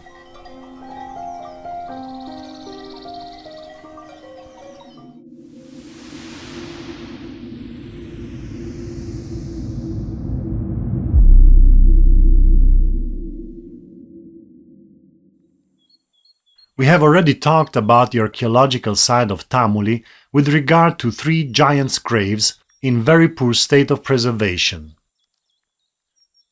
What we want to look at now are the so-called betili, small stone cones about 1 meter high. There are 6 of them in total, 3 of which possess 2 protrusions that are generally associated with female cults.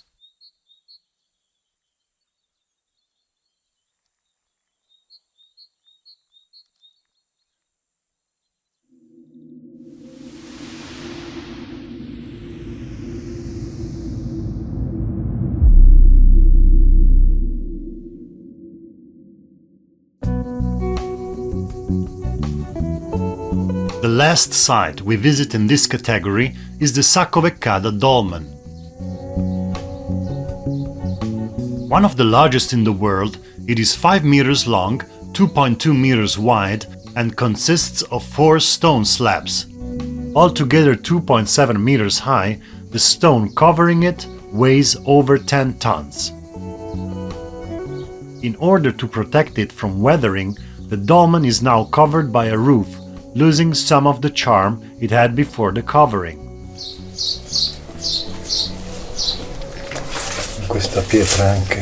A niche is also carved into this stone.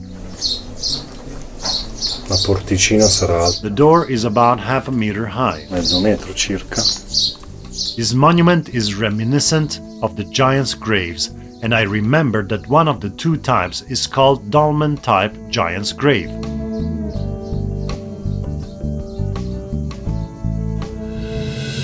To sum up, we saw a large number of menhirs, sometimes placed alone in the landscape, sometimes grouped in large numbers and positioned in straight or circular lines. One side had other small conical menhirs called betili. The only dolmen we visited in Sardinia is among the largest in the world.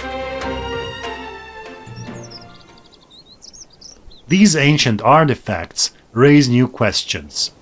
Sardinian menhirs and dolmens are generally attributed to pre-nuragic cultures, erected sometimes between 4000 and 2500 BC. Broadly speaking, they should be contemporary with the Domus de Janas. Little is known about the function of menhirs, with hypotheses ranging from phallic symbols to idols of pagan worship to funerary monuments to astronomical alignments. Dolmens are generally believed to be tombs. We will also re-evaluate these monuments at the end of our exposition in the broader context of ancient monuments that we are presenting. What we note is the fact that the older the monuments are believed to be, the larger are the stones that make them up. Among the later megalithic monuments, we have seen stones that exceed 10 tons and are dated up to 6000 years ago.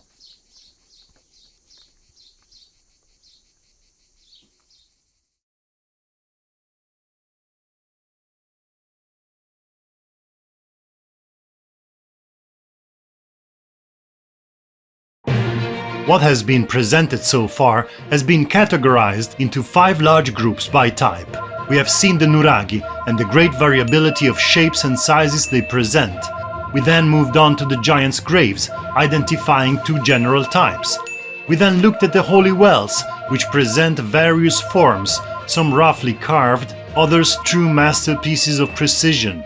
The Domus de Janas showed us a common design that manifests itself with varying degrees of complexity, from small caves with a single room to large caves with several rooms. Finally, we saw megalithic Sardinia with its menhirs and dolmens.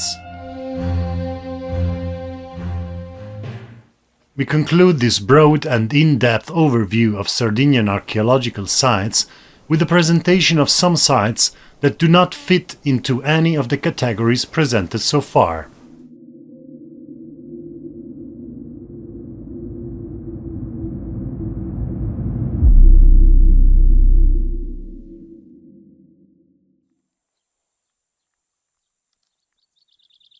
Near Oschiri, there is a granitic area where curiously eroded rocks can be found.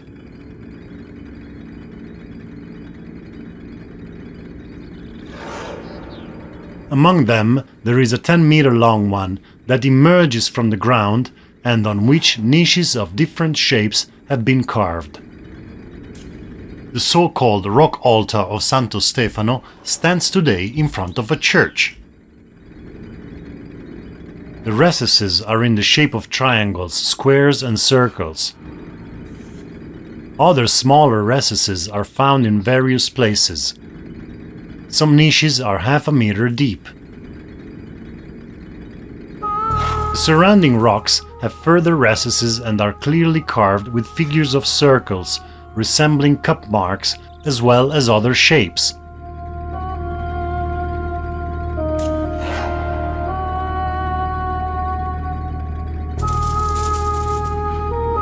Among the granite boulders, which at times seem to be molded, we find also some Domus de Janas.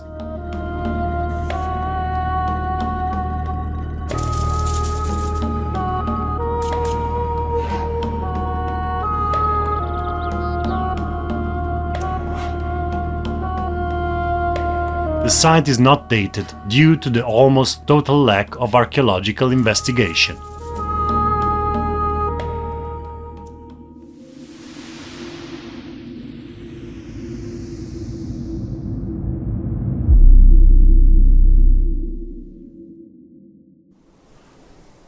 At a height of almost 1000 meters above the tree line is the Megaron temple of Domu de Orgia.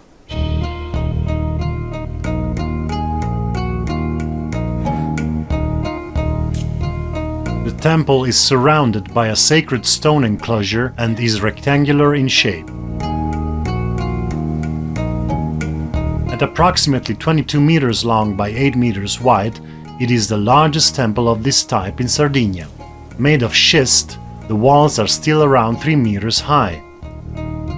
The extension of the side walls creates a vestibule from which, through 2 imposing entrances with lintels, we can enter the 2 inner rooms.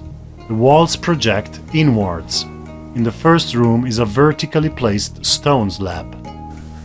E qui abbiamo And here we have the second doorway leading into the smaller room, più piccola, probabilmente probably a kind of Holy of Holies. veramente Truly a peculiar temple. We have not seen anything like it. Both entrances are narrower on the outside and wider on the inside. The site is dated to the nuragic period, but several findings confirm that it was also used in later times. In total, there are about 15 Megaron temples in Sardinia.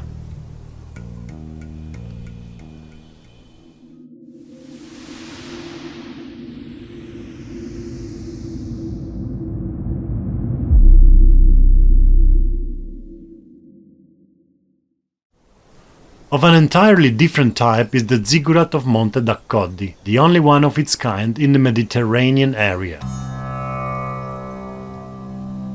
Pyramid-shaped, it has a 42-meter-long access ramp and is a total of 9 meters high.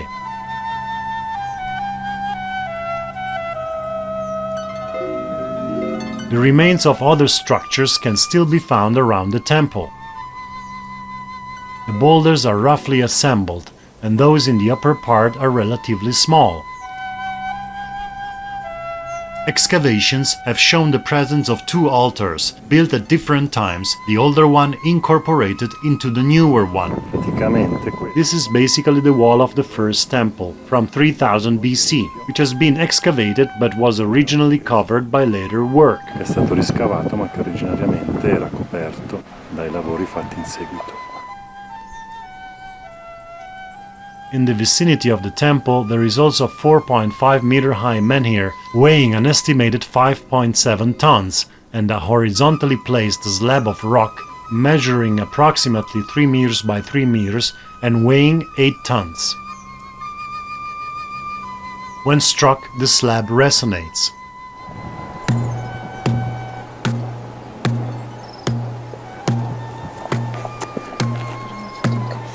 Two spherical stones, one of quartzite and the other of limestone, were found in the surrounding fields and brought to the ziggurat. During transport, the largest stone was broken. The site is officially dated to the pre-nuragic period, with the oldest altar dating back to 4000 BC and the subsequent extension dating from between 2800 and 2400 BC.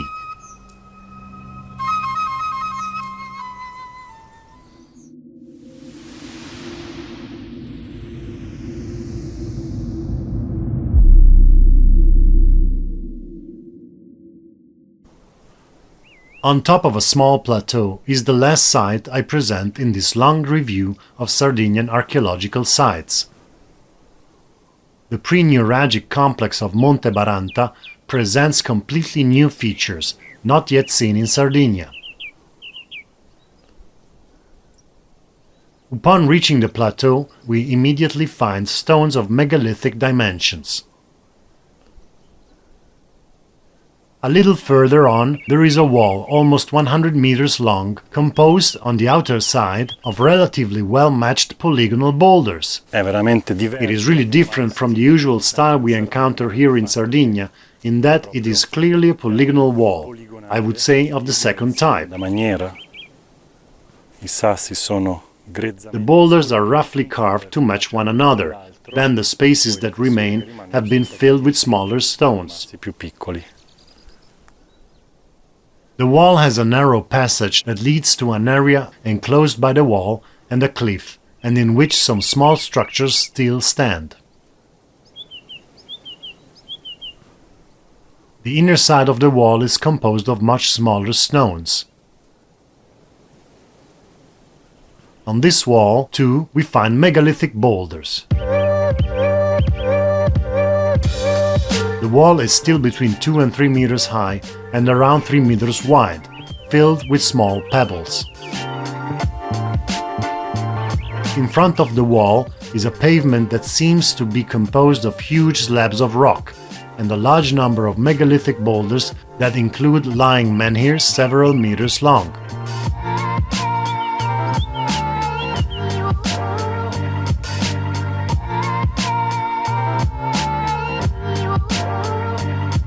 The boulders are clearly carved with large flat surfaces and right angles and are arranged in the shape of an egg.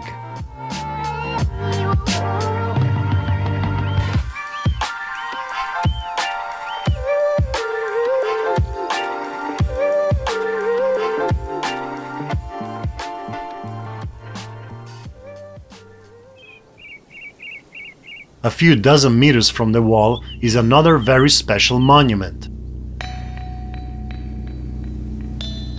Composed of gigantic boulders, it is a U-shaped wall that overlooks the cliff and has 2 corridor entrances that run through the entire wall, up to 6.5 meters thick. Here is the second door. Also here we have a giant lintel. The corridor is always 4 or 5 meters long. This site is also officially believed to date back to pre-nuragic cultures, erected between 2500 and 2200 BC. Again, one cannot help but notice that the older a site is believed to be, the larger the boulders that were used.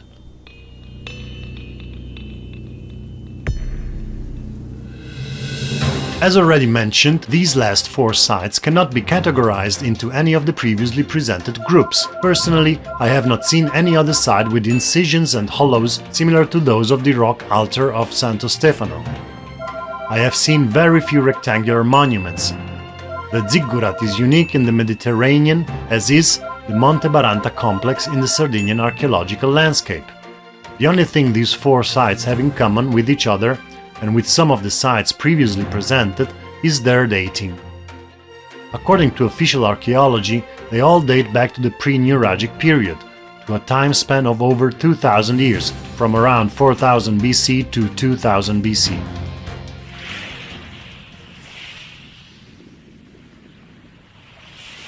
Having reached the end of this long presentation of Sardinian archaeological sites, we can now try to reason and present some theories regarding their builders and their function, however, without claiming to be able to reach a definitive answer.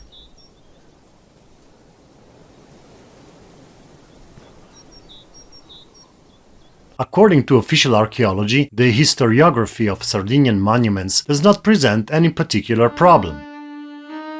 Domus de janas, menhirs, dolmens, the Protonuraghi, the giants' graves and the last 4 sites just presented date back to the pre-nuragic period, between 6000 and about 4000 years ago. This period is in turn subdivided into various cultures, such as the culture of Sucarroppu, the culture of Filiestru, the culture of San Ciriaco, the culture of Arzachena, the culture of Ozieri, and the culture of Bonnanaro, to name but a few. The various monuments mentioned would fit within the work of one or more of these cultures.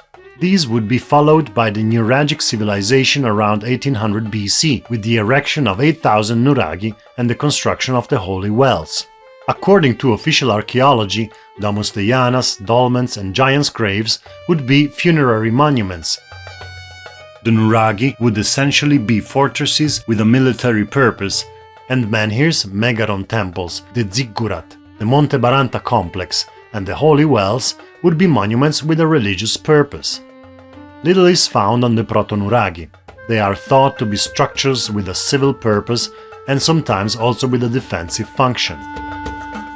The question of the original use of these sites is not made any easier by the fact that, given their long history, over the centuries and millennia, they have been reused by different peoples and civilizations for different purposes.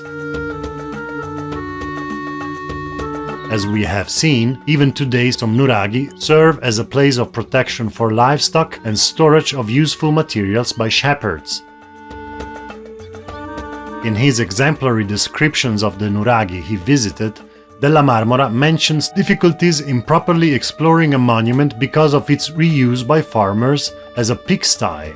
In another case, he describes the ruins of a nuraghi reused in Roman times as support for an aqueduct. Considering that the nuraghi was already in ruins at that time, we can get an idea of the great antiquity of these monuments. The analysis of some of the larger archaeological complexes allows us to make further observations. At the nuragic sanctuary of Santa Vittoria, we find a Protonuraghi, some nuragic-style constructions, a holy well, and other ruins with different styles of construction that would make the use of this site span at least 1000 years. In the Prano Mutteddu archaeological complex, we find menhirs, Domus de janas, and other structures of different types generally associated with tombs. Also in the archaeological area of the well of Santa Cristina, we find the nuraghi, other constructions similar to nuraghi but elongated, some menhirs, and the well itself showing a use that, if we consider the official dates reliable, has remained constant for thousands of years. Regarding the well of Santa Cristina, it should be added that there is also a church and a small village of relatively recent construction nearby.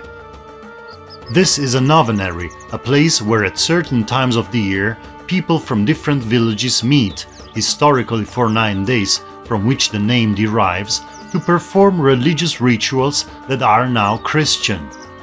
It is believed that in ancient times these gatherings were also intended to allow young people from different places to meet and thus mix the blood of the peoples that inhabited the island.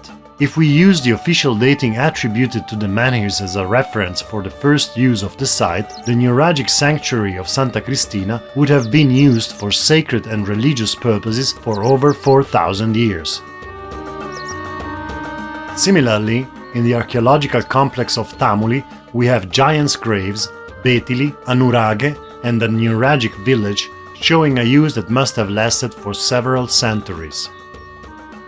Also at the town of Tarros are finds from different eras, from nuragic villages to Phoenician temples.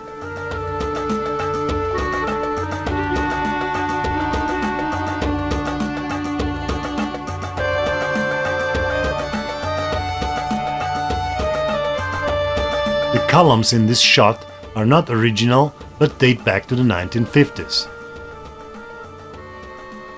This fact, still found today in important cities such as Jerusalem and Rome, where we also find monuments from many different eras and civilizations, shows that the sacredness of certain places transcends time and cultural and religious differences. Moreover, particularly in some of the sites presented, it seems to indicate that in the succession of different civilizations and religions, the new cult has often maintained and preserved at least part of what it inherited from the old cult. It is important to mention that over 1000 bronze statuettes have been found in Sardinia, depicting a little bit of everything, from men of various social classes to animals to gods and objects of various kinds. Della Marmora gives an extensive review with detailed drawings of those he was able to see in 1830 at the museum in Cagliari and elsewhere. It is undeniable that some of these bronzes depict bizarre, sometimes almost disturbing beings. During the credit rolls, I will show further depictions of Sardinian statuettes found in Della Marmora's book. They are officially dated to the late Bronze Age, corresponding to the nuragic civilization to which they are attributed. However, it is useful to know that bronze was already in use in Mesopotamia 1000 years earlier. They have been used to date some sites, but considering what we have seen and discussed so far regarding the reuse of monuments, I believe they cannot provide certainty in dating stone monuments. It is interesting to place the Sardinian phenomenon in a broader worldwide archaeological context. Menhirs can be found in France, Germany, Great Britain, Mongolia, Portugal, Scandinavia, and other countries around the world. Even in Italy, they are present in at least 7 regions. Dolmens are found in Ireland, England, Portugal, Spain, Belgium, the Netherlands, Germany, Scandinavia, India, Armenia, Syria, Crimea, Korea, and Japan. They are also found in Italy in several regions.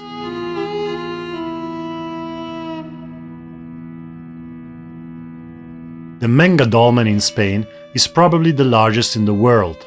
27 meters long and 6 meters wide, it is today covered by a mound and consists of 32 megaliths, the heaviest of which reach 180 tons.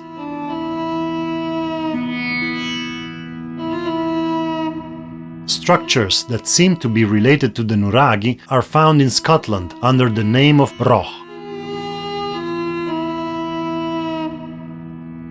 The talayots in the nearby Balearic Islands also bear some resemblance to Sardinian nuraghi, as do some complexes in Spain. Some types of trulli in Puglia have shapes reminiscent of the nuraghi.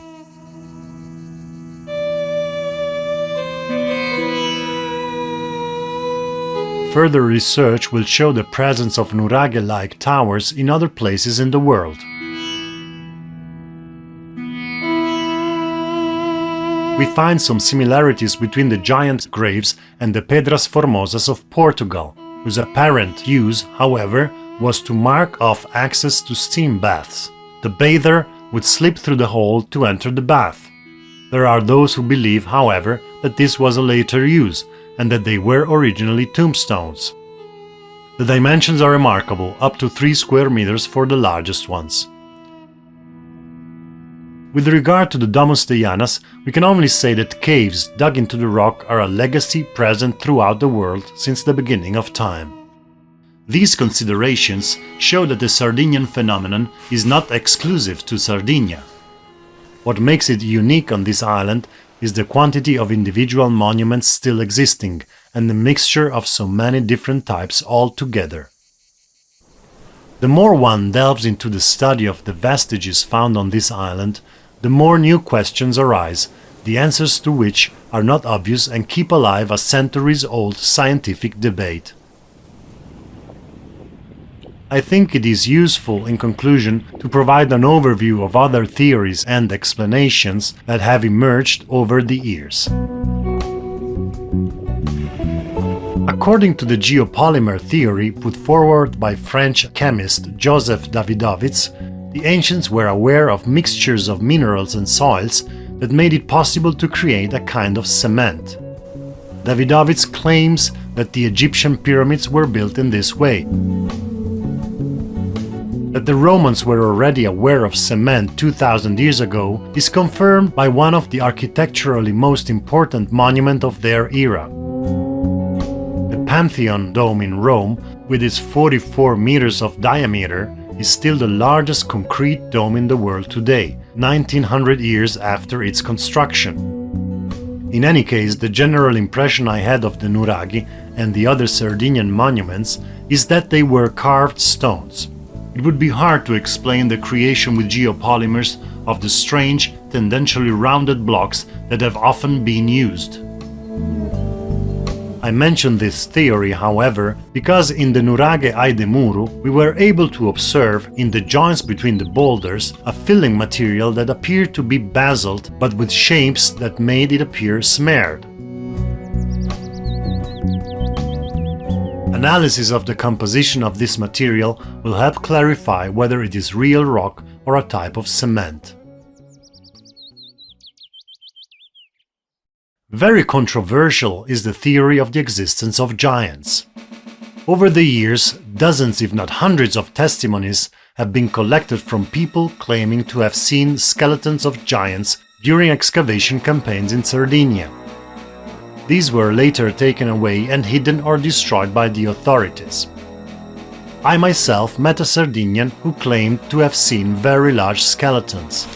I took my Vespa, I came here, I found them there. They were emptying the sarcophagi that had never been touched, the original ones, made of stone. There were 7-meter mummies. and they were emptying them. It was all surrounded. I can't say who was there. There's no point anyway. Of course. But the authorities were there, and they took everything. Questo è qui, là dove sei te. Where you stand, there was the head. One day, when it was raining a lot, I came without a shelter, without an umbrella, without anything. I had my lamps, a storm broke out. In the trees, it was raining. There was nothing there yet, not a thing. Everything was clean. Mi vedi un And I saw a nook here. I slipped inside and I saw the mummy there. qui. It had its head here and its feet under that stone. Ah, underneath. So it was over 4 meters. 4 meters 24, because we measured it. Ah, okay. With my friend, we had measured it all. The teeth, the fingers, everything. On the internet, there are many articles about the discovery and destruction in America of thousands of skeletons of giants, as well as photographs of alleged finds. But in the age of digital information, it is difficult to verify what is true and what is not. I mention this theory for the sake of completeness to show that the debate is more heated than ever. We can only note that, while it is true that we have a type of find called the giant's grave, and that certainly the presence of giant men would make it easier to explain the use of large and heavy stones, we also know that the nuraghi often have a low entrance even for a modern man. As expected, it's too low for me. Corridors and staircases are very narrow. The giants' graves vary greatly in size, and in general the presented structures seem to adapt relatively well to the size of a modern man, with the possible exclusion of the Domus de janas, which often seem to have been made for even smaller men than the present Homo sapiens sapiens.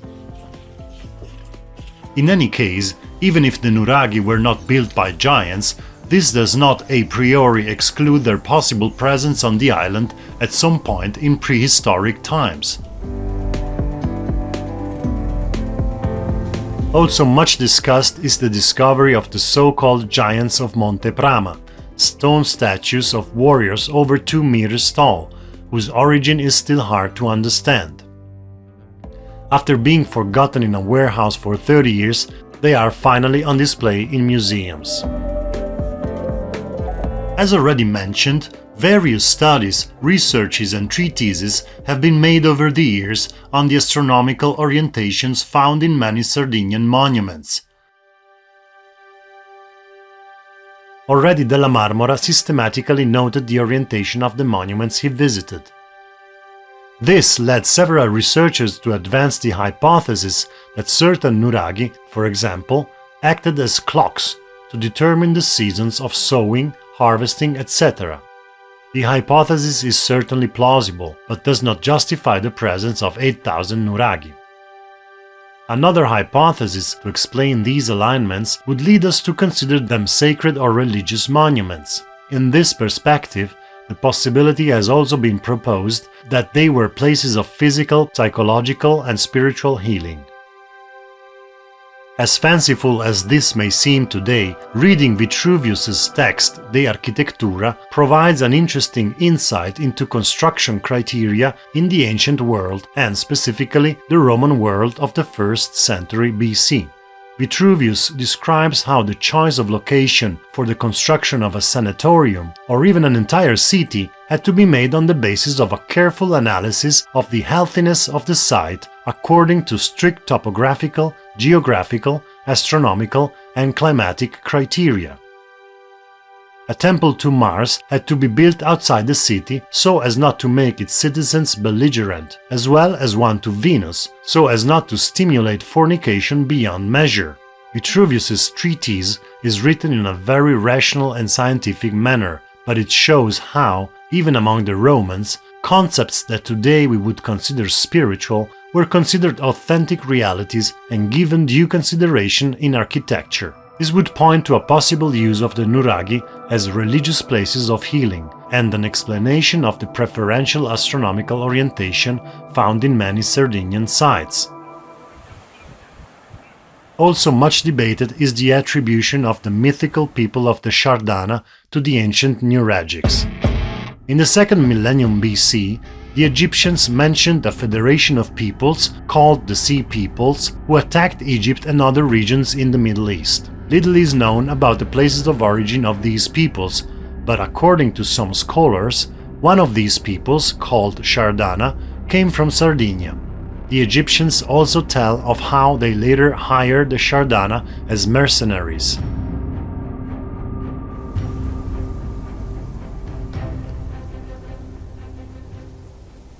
Many conical or pyramid-shaped hills can be found in Sardinia. According to some researchers, the island was the famous Atlantis as told by Plato. He recounts how Atlantis was located beyond the Pillars of Hercules, a geographical reference generally identified today with the Strait of Gibraltar.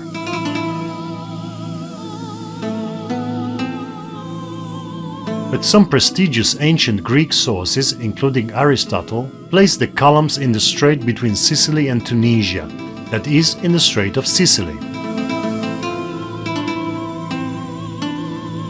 More recent scholars have therefore re-evaluated this possibility and, after further research, concluded that Sardinia, being beyond the Strait of Sicily for a navigator coming from Greece, was Plato's Atlantis.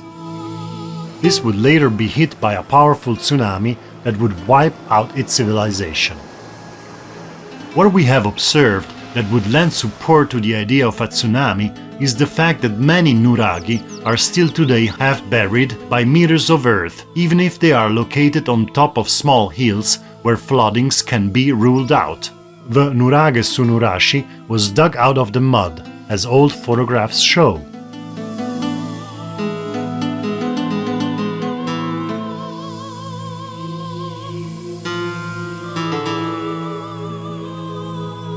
The same can be observed when comparing some nuraghi drawn by Della Marmora with what we can see today.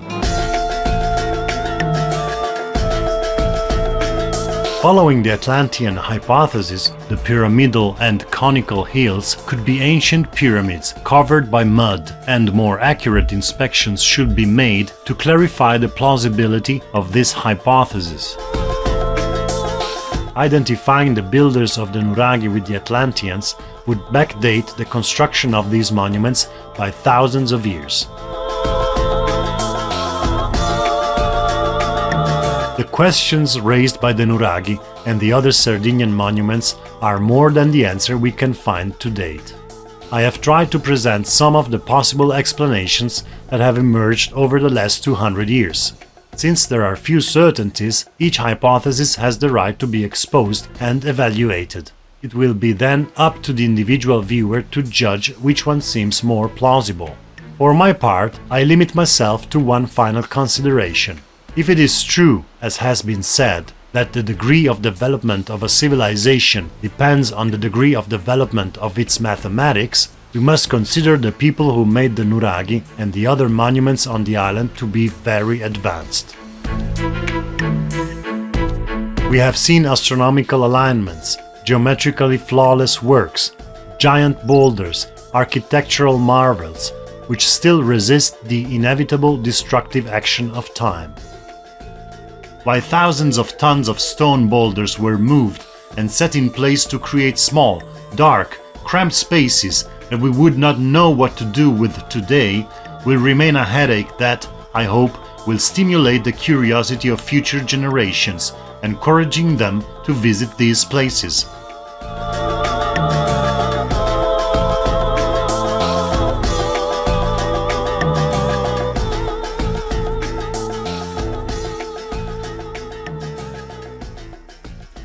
This long walk through Sardinia has come to an end.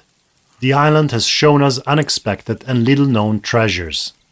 In the future, more resources must be devoted to the valorization and study of these ancient monuments, which are still hesitant to fully reveal their secrets.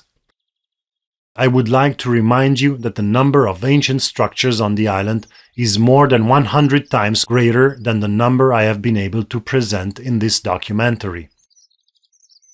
The possibility of visiting ancient vestiges where few have set foot in recent centuries is still a reality in Sardinia and could lead to discoveries that shed new light on the mysteries surrounding these places.